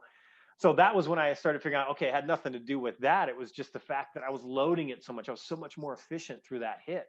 And to Right. me, that's the thing that I go back to in my career is like, man, if I could figure out how to jump with that kind of efficiency from a long run, I probably could have jumped 90 or 95 or higher for sure, because that 70 from 10 steps was easy. And I thought that's what tells me that we're missing something. And I had a kid that graduated this last year. He was at the trials, Ethan Bray. He jumped 61 from 12 steps and he jumped 65 from 16. His PR is 65, but he jumped 61 from 12 at conference Right. because he was coming back from a quad injury. I'm like, you're so much more efficient from 12. We just have to figure out how to get that type of efficiency from 16 and you'll jump 80.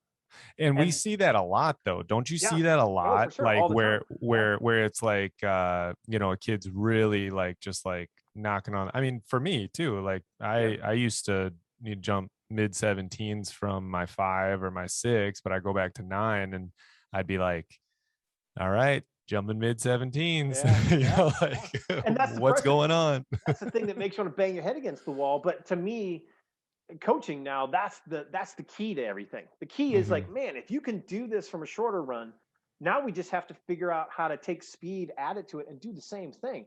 That's what we should spend our time on. And granted, we need to be focusing on getting faster and stronger. We're doing that too. But Yeah. you know, I think of a guy like Russ Buller. You know what I mean? Russ Buller could run like the wind. You know what I mean? He's jumping 80, and I always remember thinking, man, if he times one up, we're all in trouble. You know what I mean? Right. And with that guy running the way he ran and just being stacked and in a really good jump, a real efficient jump, and I was just Mhm. like, boy, I hope he never figures out how to hit it. If he figures out how to get efficient with that, we're all in trouble. You know. And Right, I think right. that's what Hartwig did really well. Hartwig could stay on the gas those last 2 steps and really carry that speed through there. And I think that's why he was able to jump 6 meters a bunch of times, just because he was so efficient carrying that speed across the last couple steps, you know. So Yeah, and that makes sense. And if you, I mean, and the crazy thing that always used to really frustrate me is I'd be like, okay, well, I'm jumping on a 15.6 long pole from my 5 or my 6, and I'm making 17 and a half, but then I'm going back on a 5 meter pole from full, yeah, and it's a big pole. Like yeah, how is this not yeah, happening for me? Like how yeah, am I not jumping a foot higher? yeah, And it's very, very strange. So one thing that kind of it, it was a kind of a fad. I don't know. It's not a fad. Fad's a bad word for it because it's important. People used to really think that the answer lied in the pole drop. hmm And I don't know. I don't really get into too much technical like sure, jargon like sure, that. sure, but right, some people have suggested like, oh no, it's just the pole drop. just the Yeah. pole drop. That's what creates the efficiency over those last few strides. What are your Yeah. thoughts on that? I think it goes back to what we honestly believe works for that athlete. I think if at some point we're chasing for something to look a certain way, but it takes the athlete out of their rhythm and their Mm, ability to have confidence in what they're doing, it won't matter. You know what I mhm. mean? Like you could get somebody to do it the right way, but if they're backing off all of a sudden because they don't feel comfortable with it, well, now you're changing another dynamic that's even worse. Right. So I think there are certain times where obviously we're chasing kind of an ideal world, or what we want it to look like, or hey, this is really going to help us if we can make this change. But then we have to determine what's the process in making that change, and how much dark times do we have to go through? Because I usually think the Absolutely. more time you spend in the dark time, the more your confidence goes down, and then it's you lose other things that you were doing really well. And so Right. I never want to make a change that's outside of their comfort zone until they're ready to do it and they have the confidence to do it.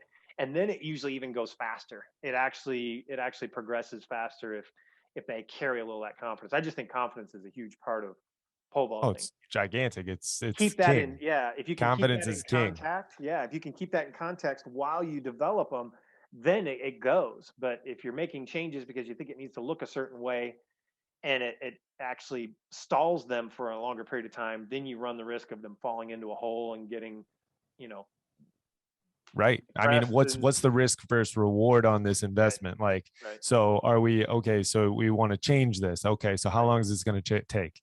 All right. It's going to take a year and a half right, or 2 years. Are you right, willing to give up right. these 2 years? And do you think that there's enough reward on the other side Yep, to go into those dark times like you were talking about for a year or two or right, whatever to overhaul whatever it is that you're working on? Like yep, if you think that overhauling it and at the end of the 2 years you're going to be 2 feet better, then let's run it, let's do yeah. it, but at the end of the day, that's a It's big hard. investment. It's very risky at Yeah. times. Emily you know Grove has always been that way. I've never been a fan of her pole drop, but I also know that the bread and butter of her jump has been her hit and her step through, because she's only running 8.1 meters per second, Mm, maybe 8.2 if she's lucky. And so for her, it was always like, well, if I really want to tweak this pole carry, then when it comes down like it should, she feels like, oh, I can't get it down in time, and I'm not ready to move my hands. So she moves her hands late and she leans back, and to me, that's worse, to have late hands and be leaning back than whatever efficiency I'm losing on that pole drop. So at some point, in the fall, we're like, okay, let's really work these pole drops, and mhm. let's see, off the runway, if we can find it, if it will find its way into your running down the road. But I can't cue it, in March or April when she's trying to get ready for a meet, Right. and I'm now all of a sudden I got her leaning back and late on her hands. That's worse. Right. So I think you work with things, but it's got to be within the realm of keeping the athlete confident. That's kind of where I always lived, anyway. Yeah, and I always like working on things like that are things that are gonna could severely impact a vaulter. Work, like you said, work on them off the runway, and then when you Yeah. come back on the runway, don't even think about them. Right. And if you do them enough off the runway, Yep. then there's a chance they'll bleed into your vault, and you Yep. won't even realize it. And 100%. Yep. I think that's a really good tool to Yep. use. But overhauling a kid's vault, It's like tough. it's Yeah. tough, man. Yeah. It's And very they difficult. and there's been things that they do that they've had success with. So it's like if you get way away from that, then they get detached from their jump and they don't know where to go with it and how to improve it, because now they're lost in between. I don't have the good jump I don't have the good bars I used to have with my ugly technique, and now I can't make the new pretty technique work, and I'm jumping low. Where am I? And they get Right. lost in this neverland world. So I think I try to learn the athlete well enough to know what changes to make and when. And I think that's what Earl was good at doing too. Earl had Yeah. a very simplified, easy way of doing it, where he just, he knew enough about the vault to say, hey, I don't necessarily want to tackle that yet. And he never talked about us with that. It was just like, well, let's just try this. Let's just do this, and then that's kind of how it just flowed, kind of from an easier way, I think. Right, right, for sure, for sure. Yeah. Well, how has your transition from, I mean, it's been a minute now, but Yeah.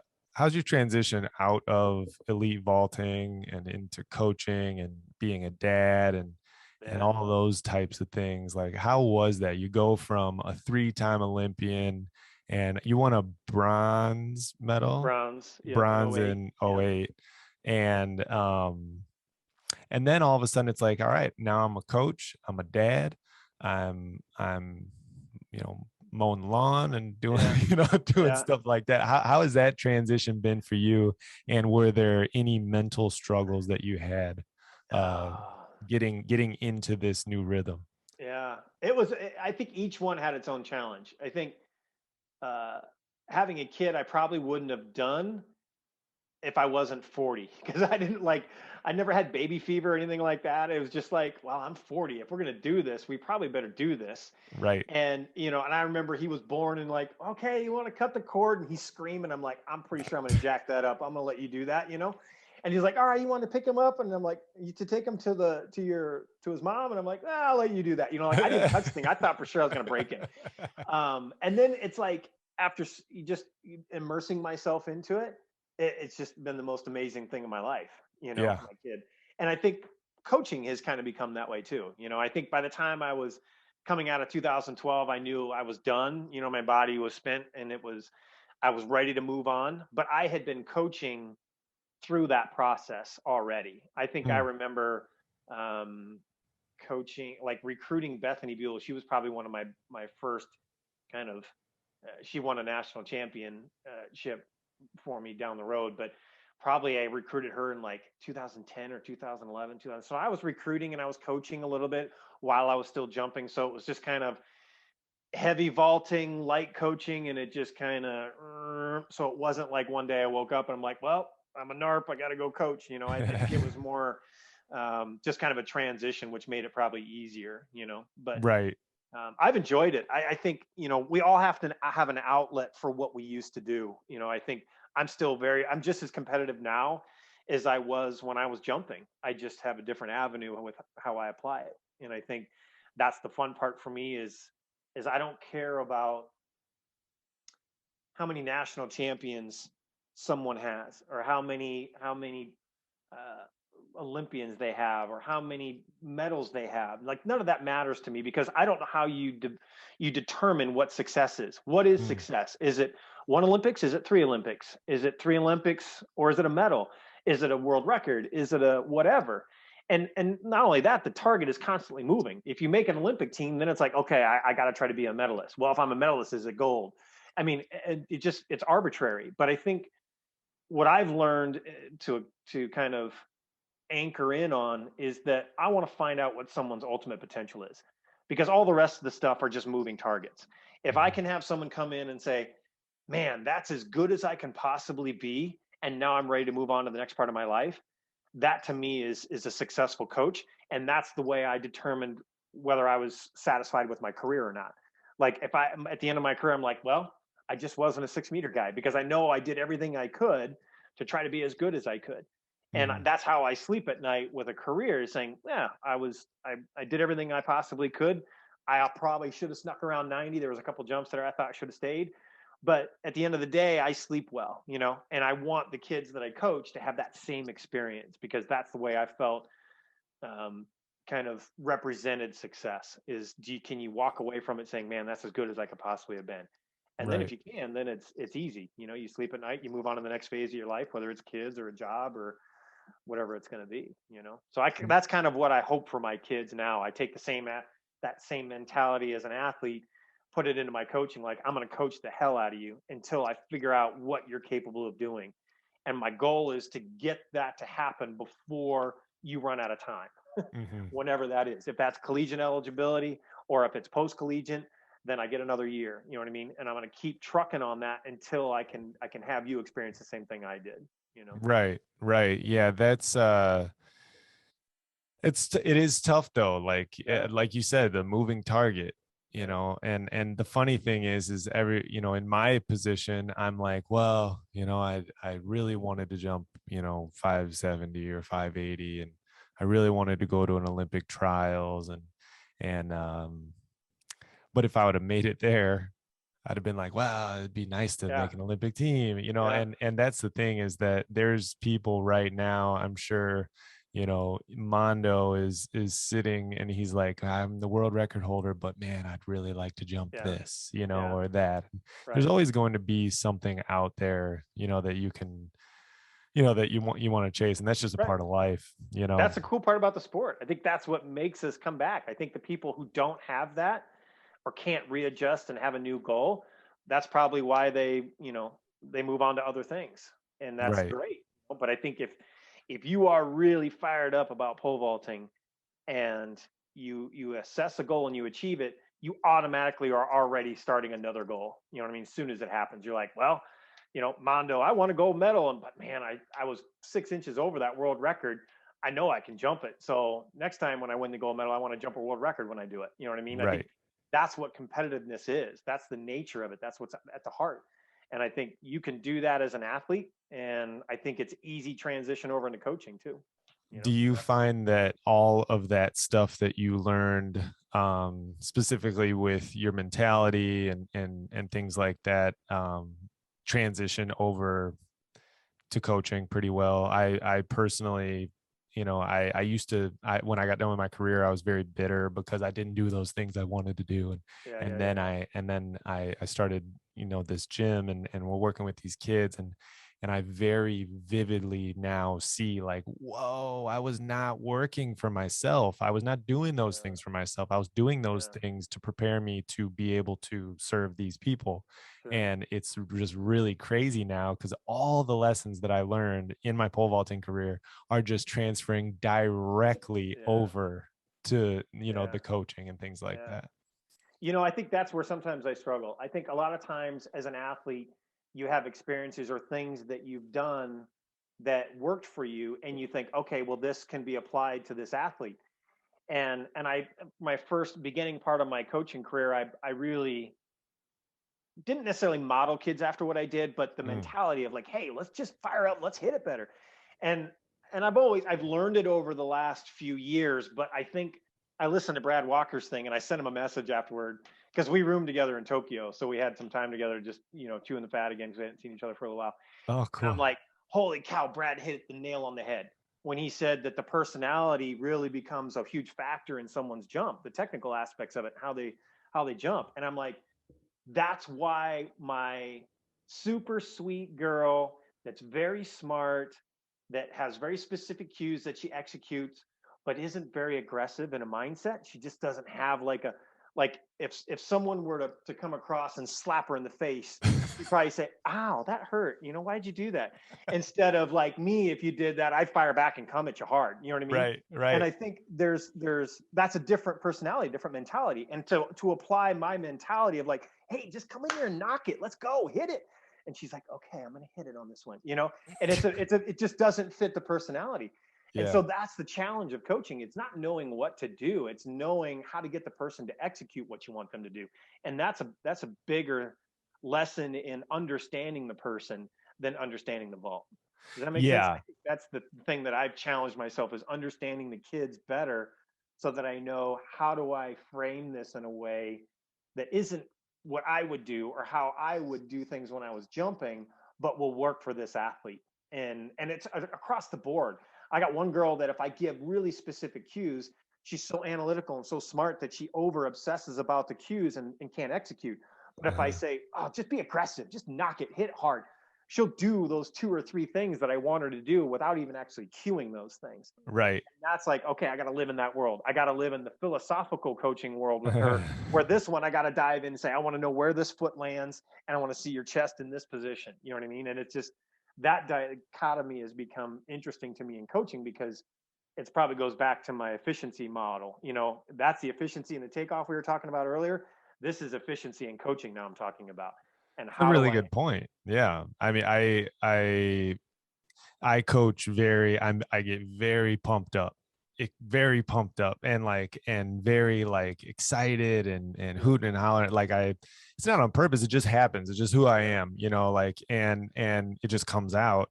And I'll work with somebody, and then they'll go to my dad's class and they'll work with him. And my dad he's kind of sitting back and just, hey, Yeah, just raise your grip 2 fingers and, sure.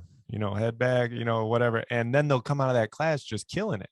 yeah, And I'll be like, what the heck? And then like I'll realize like, well, maybe they don't want you to be up in their face the yeah, whole freaking time, yeah. like just to like getting Well, crazy. it's a good point because I spend my time in both of those worlds. I tell my kids that your job is to bring the intensity on the runway. Like you have to find a way to do that. Pole vaulting is not a Yeah. sport that works if you're not bringing the intensity. Hmm. And so I'm not a guy that's out there like, "Rah, let's go." You know what I mean? But when they come over and they get the cue, I'm like, hey, come on, you got to knock the heck out of this thing. Let's go. Stay on the gas and really hit it.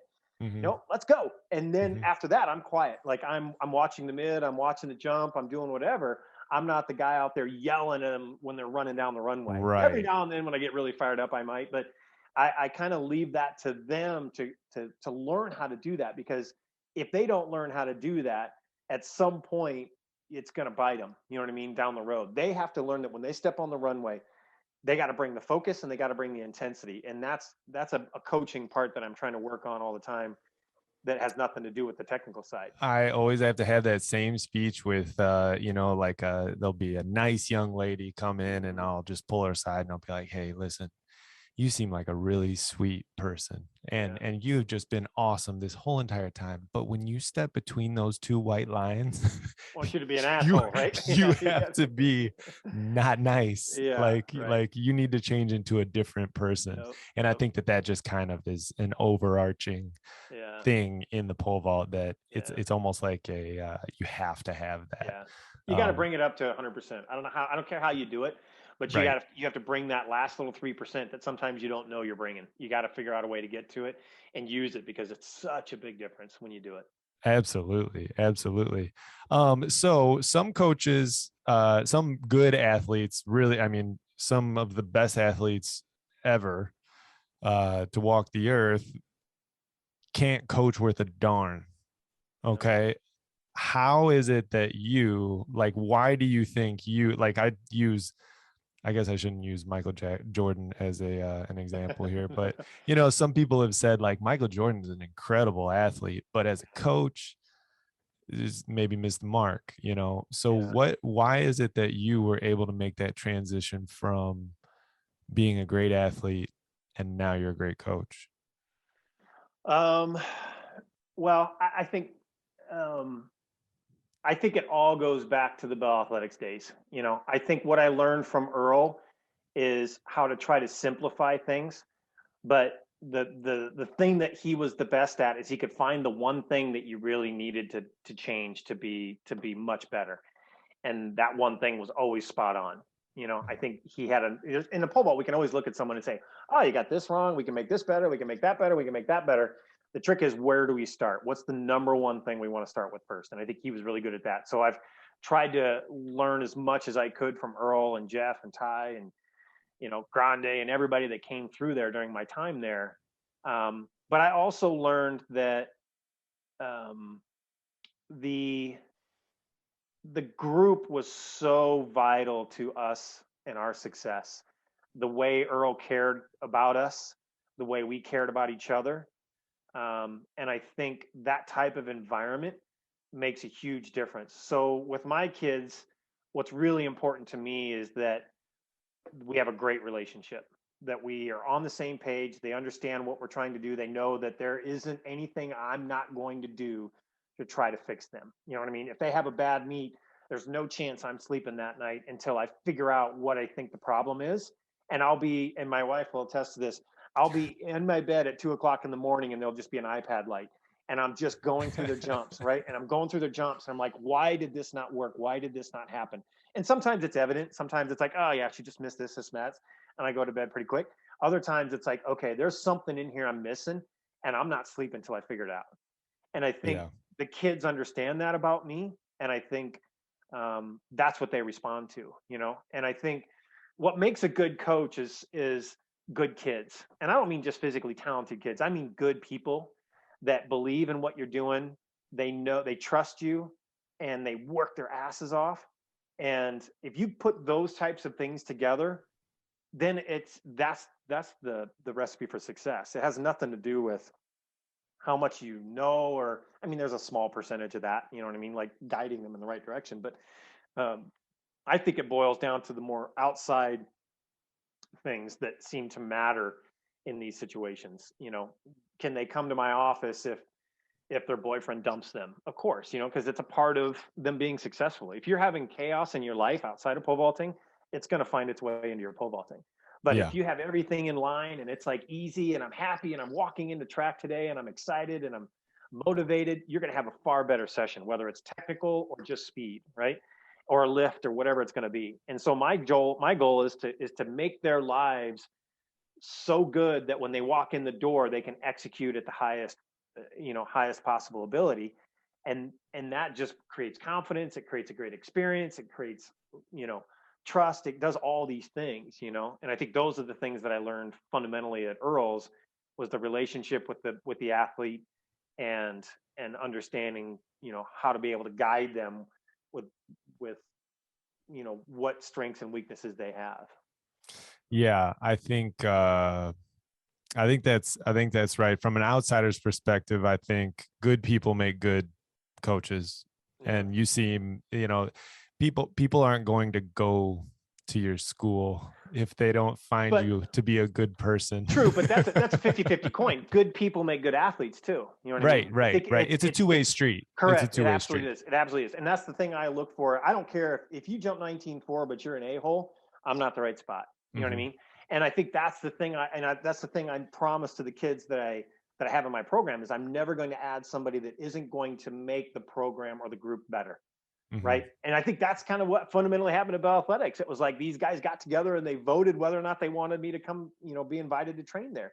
And Right. I think, you know, I don't have the kids vote, but I do value their opinion. I do value whether they feel like this is going to be a positive thing for the group. And I want to make that experience for them a reality. And Right. that's what drives me. I care about these kids so much that I want to make sure they have the experience that they're going to have. And I have kids from Italy, Estonia, Virginia, Arizona, Ohio, Michigan. They're not local kids. They're kids that picked up their entire lives to move to this place to have this experience. So I owe them that. I owe them something extremely, like, eye dropping, just amazing. You know what I mean? That's Something the very way valuable. Yeah, that's the something thing I wake up valuable. every day trying to figure if I can deliver. How do I deliver this for this athlete who's made these sacrifices, you know?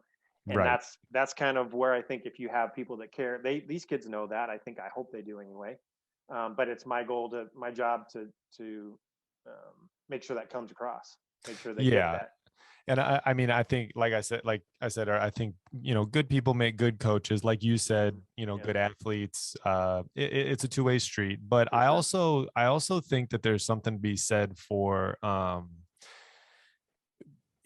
you can't you can't BS your way into like convincing somebody that you know something. I think it's Yeah, very like when you talk to somebody who knows how to do something and really has a deep understanding and a supreme confidence in what they do, I think it's very easy for a person to read that. yeah, And I think it's easy, you know, as a recruit, when you walk in and you talk to somebody, um, especially if as an athlete you have some understanding of the pole vault, it's just easy to see right through BS, man. yeah. Like Well, it's just like whenever I talk to somebody, even like, you know, another coach or something like that, sometimes I'm like, man, I can see right through that, man. yeah, like yeah. it's, and so that's another reason why I think from an outsider's perspective that, you know, you get a lot of people. I think that you emit that aura of like, okay, listen, I really know what I'm doing. And Well, I if you trust me, I can get you there. I can help I you. hope that's the case, because that's why I hate recruiting, because that's kind of what recruiting is. It's like you have to convince somebody that you know what you're doing. But I'm the last guy that's going to walk out there and say, "Oh, I know everything." You know what I mean? Because I think the guys that say that are the ones you should worry about. You know what I mean? Yeah. Like, I've lost recruits because I didn't walk in the door and say, well, you're going to make the Olympic team this year. You know what I mean? As a high school senior, you know, Mhm. because you're jumping really well. You should be able to jump 15.4 by the end of the year and you'll make that Olympic team, when that's what they're thought. And the coaches know that's what they're thinking. So they buy into it, you know? And I think I'm the guy that says, well, you know, I think if you could jump if you're a 14.5 girl, you can jump 14.9 or 14.10 this year. That'd be awesome. And then another year in the college system, you could probably get to 60. And then by the time you're a junior, you're probably in that 65, 70 range, and they're like, Right. oh, I'm jumping it this year.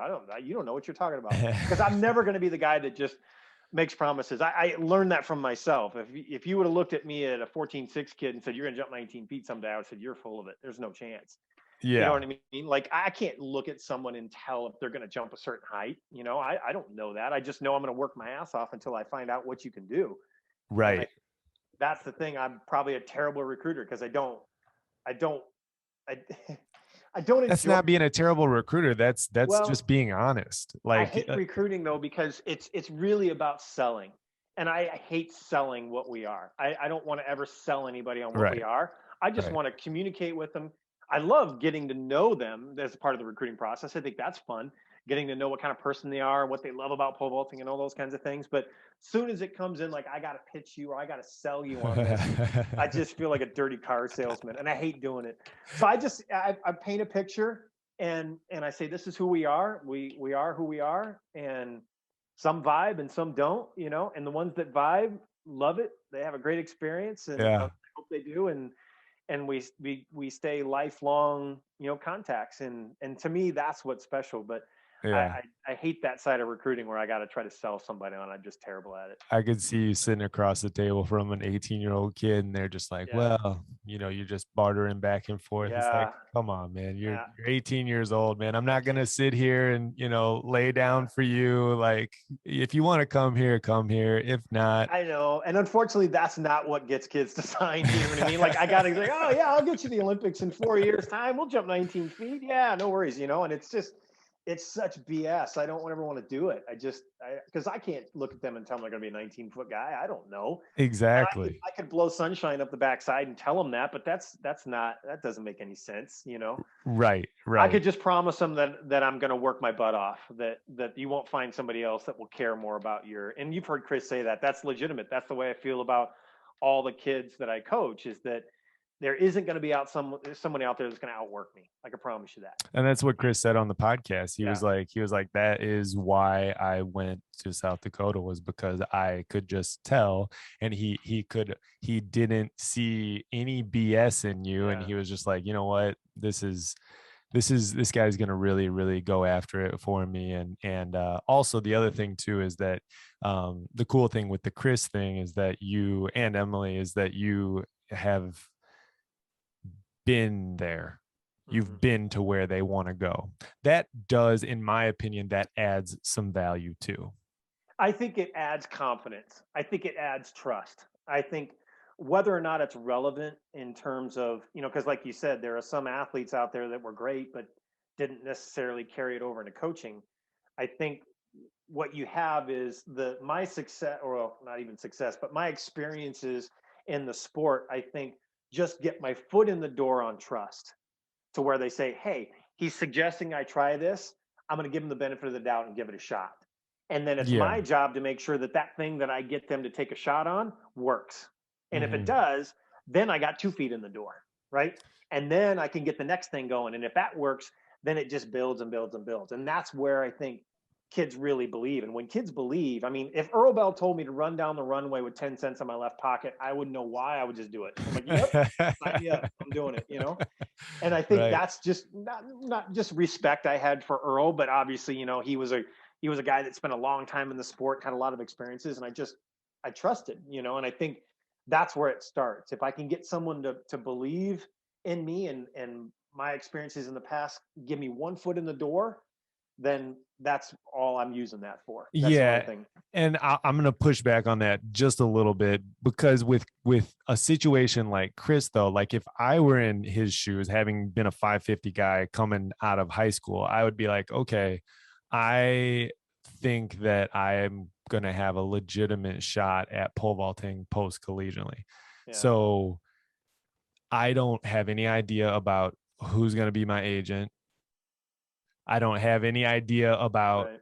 how to get into meets. I don't know, have any idea of like hey Derek, remember when you were at the Yeah. Olympics 3 times? How do you do this? Yeah. You know what I'm saying? So I Yeah. guess like if you're looking at it from, uh I don't know if they're thinking that far in advance when they're in high school, but if I was looking at it, I'd be like, okay, so I'm going to get a great experience in college. And let's just say that I should so happen to get to the level where I can compete after college.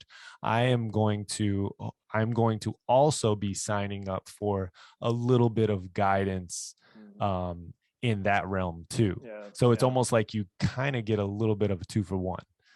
You I see what think I'm that's saying? probably, yeah, for sure. I think that's probably um, a veteran mindset. I think I hear all the time 18-year-olds say, "Yeah, I want to go to the Olympics." Like I'm Yeah. going to Walmart to buy some socks. You know what I mean? Like that's what I want to do.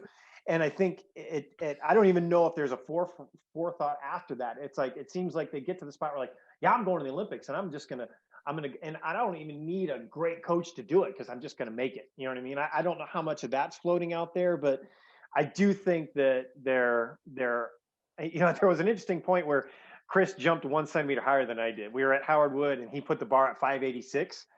And I thought, okay, and this was in college. And I thought, this is going to be interesting because when he goes over this, am I not relevant anymore? You know what I mean? Like, Right. he jumped higher than you. You're worthless. You don't know anything anymore. I know everything. Here we go. Right. And so I think there was, I didn't really feel that way. We had a good enough relationship, but it was always interesting to hear someone say, okay, now I've exceeded my coach, is how much value is there still left in there? So fortunately after that, it didn't change. He was still listening. So that There's was, years and years and years of value still left yeah. in you. I mean, Well, the I always career thought that you that way with had. Earl though, too. Right, exactly. Yeah. I always thought that with Earl too, though. I thought, 87, but there's still much knowledge there. I just want to soak up. So Right. Well, I want to respect your time, but I did want to touch it's been I've been going on a little bit. no, that's Um fine. I wanted to talk quickly just about since it just happened, the Sure. whole experience with having coached your first Olympic. Is he your first Olympic medalist? Yep. Yeah. Yep. For Yeah. sure. Yeah. Yeah, definitely. Yeah. Yeah. How Uh, was it? What like so it sounds like you were able to go. yeah. Um Yeah. It was cool. I mean, I think it's interesting. I've now officially been on both sides of the rail, and I think just as much jitters as you have as an athlete, I think you have as a coach, if not more so, because you're not in control. I think there's that element. I always tell this to people. It's like if the plane's going down and you don't know how to fly an airplane, you still want to be at the controls, yanking on stuff and pushing buttons because at least you feel like you're doing something. And I think that's the thing with coaching. It's like it's not necessarily coaching him to what I want him to do. I need to set the standards and set the run based on what I think he's going to do. And that's mm, the trick. It's like, well, is he going to come out of the back super fired up because he just called for the clap and it's a third attempt? Okay, well, do I back the standards up? Do I achieve him back 4 inches? What is he going to do in this situation? And then how do I set the stage for him to be successful at whatever he's doing? But I think the thing about Chris is he's always been kind of cut from my mental cloth in the sense that when he's pole vaulting, he's always finding a way to bring 100%.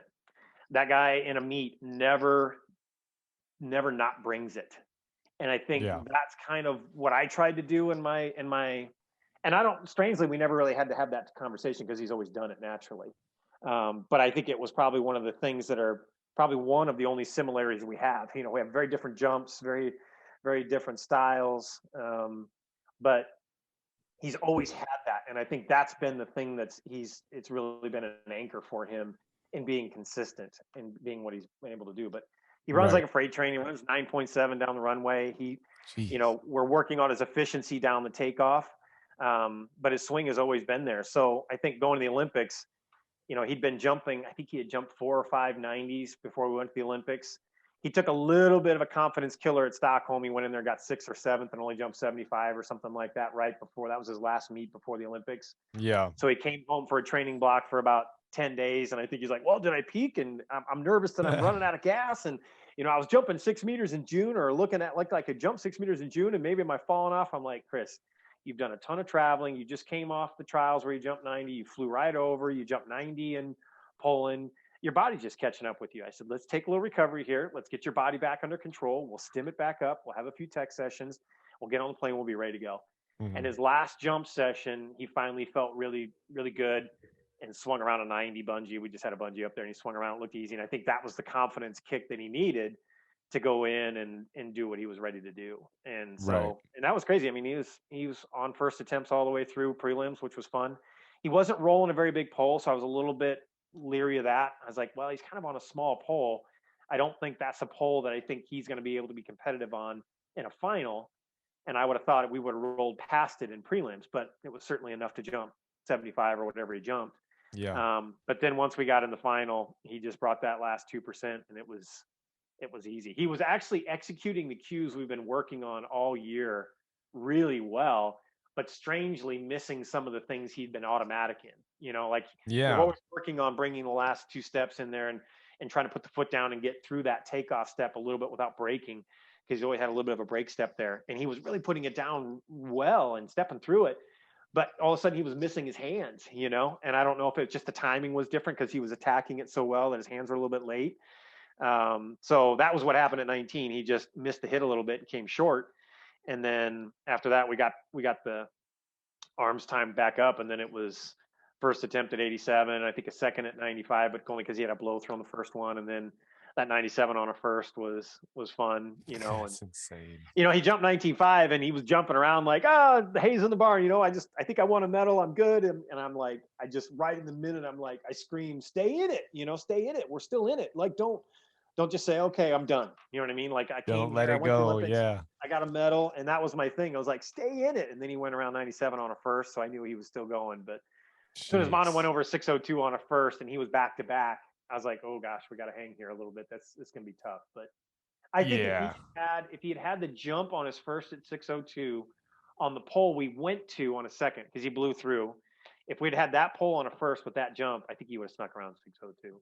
So that Jeez. wouldn't have changed the results. Mondo just would have popped over the next one by Yeah. 8 inches, you know, because he was on fire. But I He's think, insane. yeah, I think just to go into that meet, jump a personal best, come out with a medal, I don't know if it gets any better than that, you know. Well, and I mean, correct me if I'm wrong, but he hasn't really been exposed to that amount of European travel. Like, is this like his first kind of season where it was like, hey, Yeah. I'm going over to Europe quite a bit? Yeah, he went over last summer, but just for a couple because it was kind of lockdown stuff.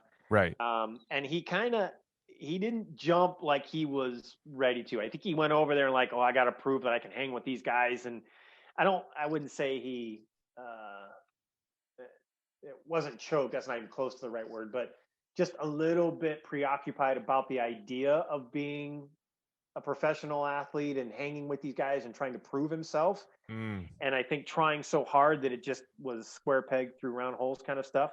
And I think this year when he started traveling indoors, he did quite a bit of circuit stuff indoors, which I think helped a lot. He went over there. He jumped 19. He jumped 90 in his first home meet at our home spot. We have a really good runway, and he jumped that like in January. And I'm like, woof, I wasn't ready for that. I was hoping we'd jump an 80, but he jumped a 90.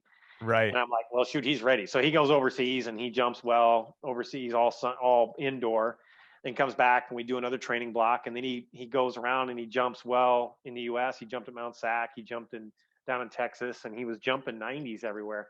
So I think he had enough experience within that year, and especially traveling over to Europe. He did the Diamond League final last year in Zurich and had a great experience. Yeah.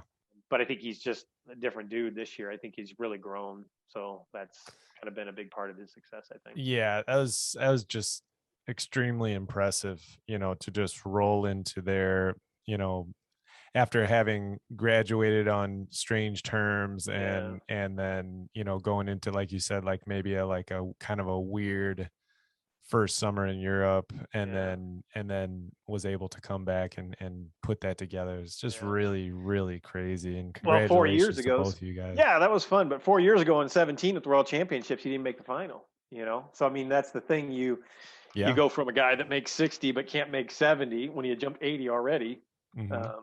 or at least 75 of that year. I think that's just such a different experience the next time you put the U.S. uniform on, and I think He was hungry.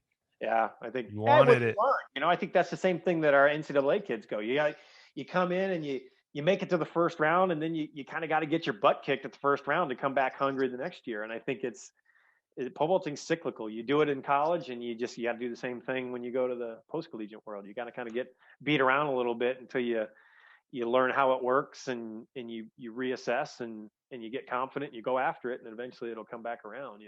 But, Yeah, my dad always told us when we were younger, and we tell our athletes that we work with, is like, hey, we want you to try to get down to the state meet your sophomore year. yep. Your sophomore year, you're going to get down there, and then it's going to be your experience year. It's like, oh, Yep. we're going to go have team dinner, and we Yep. get to, it's an experience, and then you're going to get there, and you'll be like, whoa, this is crazy. Once it's time to do what you went there to do, Yeah. Yeah. and then you get that out of your system, and then your junior year you can go and you can compete, Yeah. and then your senior year is like, all right, I've been here, Yeah. and this is a business trip now, Yeah. and Yeah. I'm going to take care of business, so It's like a cycle, isn't it? It's crazy. It's like you come out of junior high and you get into high school. Maybe you're like king of the world in junior high track, right? And then you come into high school and you're starting down here and you're just getting your butt kicked. And then it's like, oh, I cycle all the way around. And at some point, now I'm the big dog in high school. And then you come into college and you got to start all over again. And you got to get your butt kicked right. and you got to do all this. And then all of a sudden you come around the top of your college and maybe you're kind of one of the best kids in the nation, that kind of thing. And then you come into the post-collegiates and they eat you up.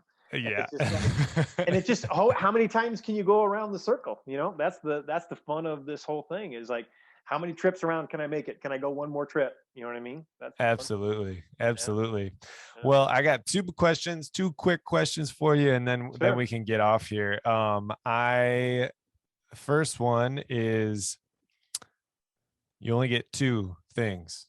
Okay. The two Okay. most important things, like if you could only recruit on two things, what would they be? Oh, that's a good one. If I can only recruit on two things. Like you literally are going to have like a piece of paper with a kid's name. I'll give you their height on what they vaulted. Okay. Okay, so it says their name, they vaulted this high, and then there's only two things that are going to be on that piece of paper. What would they be? I would say the first thing and number one thing always is, what kind of person are they? Are Okay. they a good person? Do they work hard? Academically, athletically, are they a nice person? Could they take a no height, go kick some rocks for 2 minutes, and then come back and catch a mid on a teammate? You know what I mean? Mm, I have a picture in my office of two girls that were at the first round of the national meet, and one girl had a rough day and didn't jump very well, and the other one PR'd to make the national meet. And when she did that, she jumped into the arms of her teammate, the one who had a bad day, and she caught her. that's And I have a outstanding. picture right at that spot. And to me, that's the most important thing, because when that person's down, the other one's going to be there, and when it's vice versa, the other one will be there. And so I think that's always first and foremost for me. And then probably the second thing, it probably won't be one specific thing, but I want to see, what are they good at? What's their strength? Do they have a Mm, strength that I can build on? If it's speed, okay, great. If it's they have a really good jump, okay, you know what I mean? Or are they just an intense person? You know what I mean? Like, what's the one thing that says, hey, I can build on that? That's a good solid foundation of something I can build on. Because I've seen lots of people that jump high, but maybe don't necessarily jump high after that. And it's not the fault of the coach. It's not the fault of the athlete. It's just at some point things like that happen, whether it's injuries or whether they get caught up in med school, or trying to get into med school, and they just aren't as focused as they were in high school. I mean, there's all kinds of things, but I think you have to anchor in on the one thing that you think, this makes this person special. You know what I mean? right. And Right. can I take that and build around it? And that's usually kind of what I'm trying to look for, is what's that one thing that I think I like, that I can have fun and enjoy building on. But first and foremost, it's the person. The Person I person, want to spend my time character. with. Yeah. I mean, I want to enjoy coming to work. And that means if I'm coming to work and I'm having a blast, it's because the kids I'm hanging around are having a blast too. And Right. and that's important to me, and in my ability to be able to come in the door fired up and motivated, because I'm excited to be there. Right. Okay. Very cool. All right. Well, I'm going to build off that one just a little bit. So, Sure. you got a choice between the two: uh, exceptional speed, decent technique, or Not exceptional speed, decent speed, exceptional technique. What are you choosing? I think this goes back to my confidence. I feel like I can help them figure the vault out. So I take the speed. I take the Yep. speed, and then I kind Good. of get them to go. It's kind of like, that it's like I got a girl that's coming in from Estonia, and she's 5'10", Wow.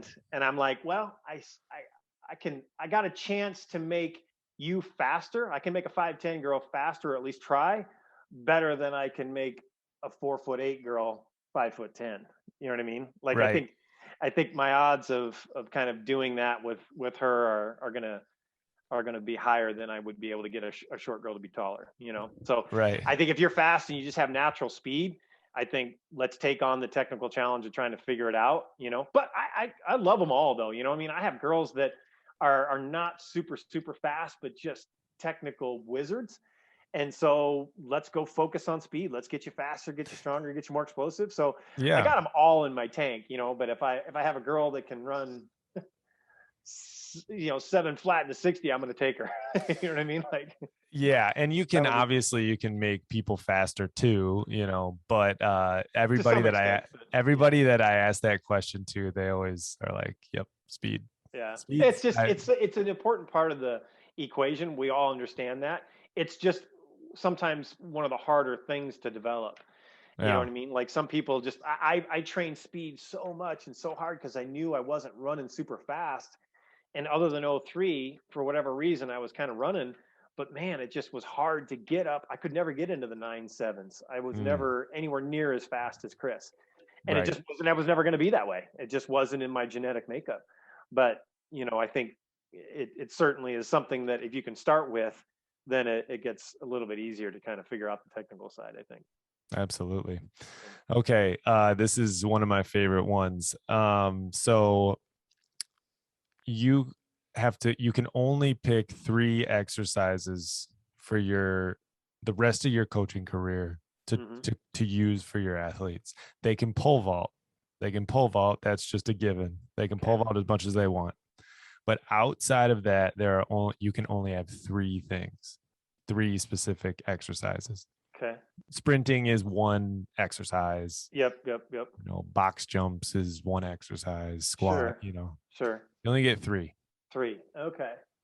I would say probably like a snatch or Mm. some sort of Olympic lift. Whether it's a power clean or a snatch or a hang clean or something like that, something explosive, total body. Well, you only Um, get one. I'll So do a you snatch. I'll do a okay, snatch. all right. Yep. I'll come a full snatch all the way up. I can vary the weight, those kinds of things, make it light and explosive, or get a strength phase out of it. Right. I would always probably put some sort of speed. That's a tough one. It's either going to be speed or acceleration. I feel like in the last few years, I'm starting to learn a lot more about acceleration and its relationship to tempo building, which has become far more important to me almost than what their all out speed is. Because if they're not moving through the gears in the right way, they can't be in a position to deliver the energy at the end. And Mm. I see kids that are fast, but because of the way they move through their acceleration patterns, they're missing a gear and they either redline, they're spinning their wheels and they're falling apart at the end, versus just like we talked about earlier, where some kids who are accelerating correctly from a short run can actually jump really high. Hmm. So that tempo and how it relates to your ability to accelerate through the last few steps, even while you're running at max speed, I think is something I'm really diving into. So I don't know if I can anchor in on one right now. I would say it's either somewhere in that acceleration or that sprint, but some sort of running if you want to give it to me that way. Yeah, I'll give it to you that way. Okay. And Yeah. then my third one, I'd probably get on a bar. I'd probably do like some swing arounds or something just to stay engaged on the days that you're not jumping. Something to do some swing arounds, whether they're boobkas or whether they're swing ups or something like that. Just because I think there's some body awareness, there's some muscle memory in there in terms of what parts of the body you're actively learning, and I believe you can learn a lot about how to put pressure in the right spots, Mm. in your hands and in your shoulders, and even to what extent the order or the mental process of the extension should be. I think a lot of people at least a lot of young athletes think about, and even Chris to some extent, we've worked on this with him, that when they extend, they're extending by a product of driving their hips and their feet vertically. And I think the the that's going in the back door. I think going in the front door to me is figuring out how to get your shoulders underneath you earlier and crank pressure through the hand by cueing the shoulders, for forgetting about what the feet and the hips are doing. The feet and the hips will move as a product of going to your shoulders sooner and Mm. anchoring in on that right arm. And I think that's what, like Mondo and Renard and Chris to some extent, but the best jumpers in the world have figured out is how to get more pressure in that top hand earlier in the jump, so their body is accelerating through the top of the jump. And I remember feeling that in '08, how different that felt. Yeah. And a lot of it had to do with the load and the takeoff. But there is a part that when you get on a high bar and you do some things, whether it's stagnant or whether it's gymnastic or rotational or swing mechanics or whatever the case is, there's some learning processes that happen, and understanding what position to get to earlier and what creates more power. And so, Yeah, I could totally see that. I think there's a lot of times where I'll mention like, hey, it doesn't look like it's a strength issue for you. It looks yeah, more like a timing situation for you, yeah, like when they are swinging, into that like swinging bupka or whatever sure, you would call it. Um, Sometimes the timing of that and learning how to time that up is just as important as like that sure. strength piece or whatever. So. Well, think of like a tug of war. Are you thinking about your feet and how hard you're jamming them into the ground in a tug of war? Or are you thinking about how hard you can crank back on your shoulders to pull? You know what I mean? Ooh, I So I like think those that. kinds That's a of good things, idea. Yeah. you instinctively think, I got to drive back to do it, to put more pressure in the hand to pull the rope, but you're not thinking about what your hips are doing or what your feet are doing. You're cueing it with your shoulders. So I think those are things like these little things that you can do on a bar that help people to figure out, oh, a bubka or whatever you want to call it is a lot easier when, as I'm moving up, I swing my shoulders underneath and stay tight to the bar. The kids that go up this way and they don't get their shoulders to come down will eventually fall away from the bar. So I try to, like, when I'm spotting kids on some of their bubkas or their shooters, whatever you want to call them, we call them shooters, but all Yeah. I'll do is, they're strong enough, but they're slow and they're falling out. And all I'll do is I'll just move their shoulders. Like if they're extending, I'll move their shoulders underneath them, so that if here's the bar, I just push their shoulders back this way, and all of a sudden, bam, they come out the top easy. You know what I mean? Yeah. Instead of getting to here and then dropping out, it's like all I do is I push their shoulders down when they extend, and all of a sudden it's like, hey, I am strong enough and I can stay tight to it at the top. All I had to do is move my shoulders back earlier in that process and focus on moving my shoulders instead of trying to shoot my feet and my hips and stay tight to the bar. You know what That's I a mean? It's much like, easier way to spot it too. well, Because yeah, I get up on a ladder, I literally get up on a ladder and I do the opposite of what you're saying. So what you were talking about is that like, you're cueing to try to keep the feet up and then the hips up. And so like if you were going to spot that, you would like be there to catch their feet, right. to Well, make sure their feet don't fall off the bar or yeah, whatever. right. You could see it would be easy if they're going this way, right? That you Right. would stand here and you would push the back right above the hip and push their body vertical to spot them. But I found that when I would do that, if I would push a little bit here, it still went slow and they would fall out. But if all I did was gave up here and I just moved the shoulders, I pushed the shoulders back quickly, all of a sudden they felt like they could move their hips through fast, and they could stay tighter and more inverted on the top of it. And I think it was That just, makes sense. Yeah. and I don't know how much of that relates exactly to pole vaulting, but it gets them to think about, like, hey, am I putting the cart before the horse here? Is there a way to think about, how do I move through these positions with more power and more speed by cueing a different strength in the exercise, by cueing something different? And I think Yeah. that's kind of why I would throw in some sort of, stagnant high bar or a gymnastics high bar, to where you're working on some of those things, so that somewhere you get a little, hopefully, a crossover down the road. Yeah, I like that tug of war analogy too. So you're choosing the snatch all the way from the floor Yeah, or a I probably hang? would, because if I could come from the floor, I get the strength that I want out of the fall, And if I keep it light and explosive, I can get it in my sprint, Yeah. or I can You just can move it really vary the fast. weight based Yeah. on your goals Yep. or whatever. Yep. Okay. So we got the Yep. snatch and Yep. then the sprint And I slash gave a acceleration. yeah, I gave a crappy answer on that one because I'm really feeling like speed obviously is important. If I had to pick, I'd probably say a fly-in 15. You know what I mean? Like Fly-in 15. yeah, Okay. like a build for 23 meters and just all out for 15 meters, trying to keep that speed up, firing the neurological system, that kind of thing. Gotcha. But I'm exploring that acceleration a little bit more days. Is Last pretty random question is sure. how far do you guys, what's like the furthest you guys sprint? Ooh, that depends on what time of year. We'll do in the fall, when we're in a general preparation phase, we're doing, a lot of low intensity but high volume. I always Mm, feel like I want to start at a highest volume and the lowest intensity because through the season, you can always come down in volume and the right. intensity can come up. But if I Hmm. start here, I don't have very far to come down. So if I get my volume up, but the intensity is low on things, then I'll move. But I'll never run more than like if I'm cranking it at 80, 85%, I'll probably never run longer than 80, 150 meters, maybe 150 meters for the 150. fall.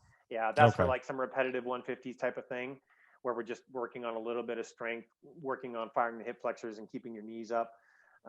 Those kinds of things. When you get cued to be a little fatigued or you're a little tired, can you still fire them, get them up, be in the right positions, not lose posture, all those kinds of things. But Yeah. once I'm in season, I don't do a ton. Probably the longest thing I'll do in a season, and I've done this with Chris a little bit when I feel like I need to get a little bit of work in.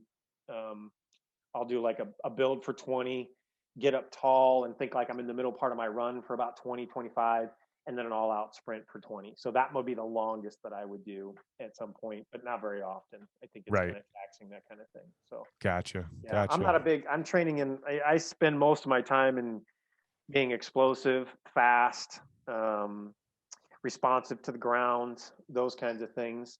I don't spend a ton of time in the big aerobic phases where you're running for a longer period of extended time with very low intensity.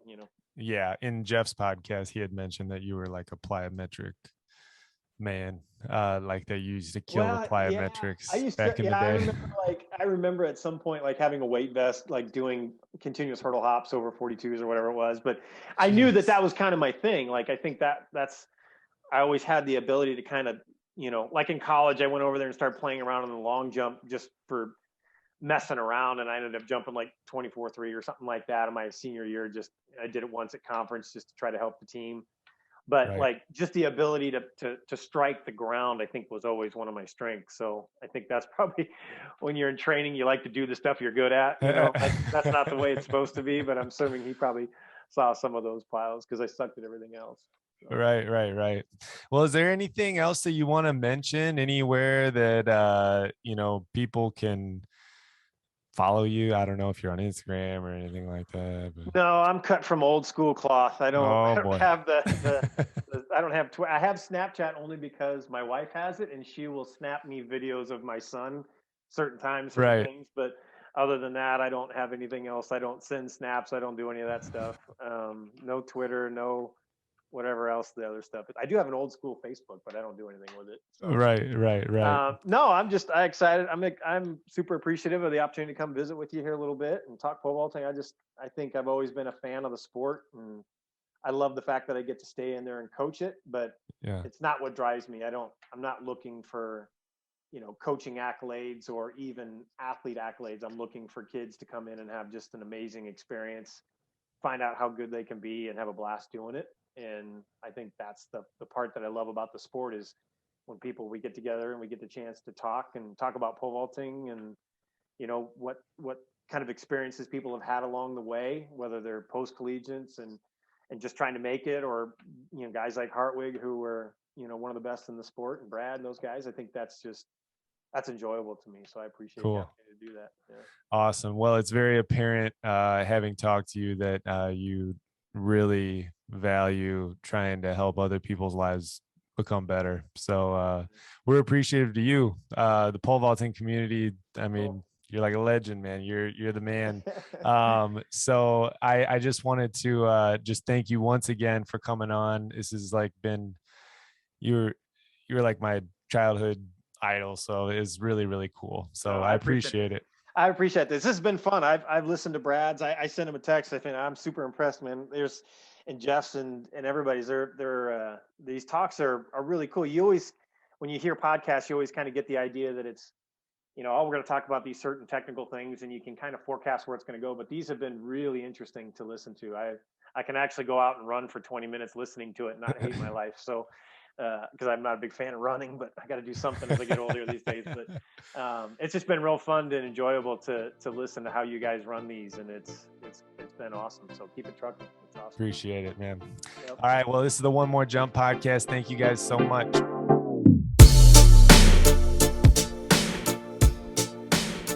All right, and that's it. I once again, man, thank you so much. That was, I did not mean for it to go this long. Like, I respect your time. No, my kid's to bed. I ain't got anything else to do, so this was fun. Yeah.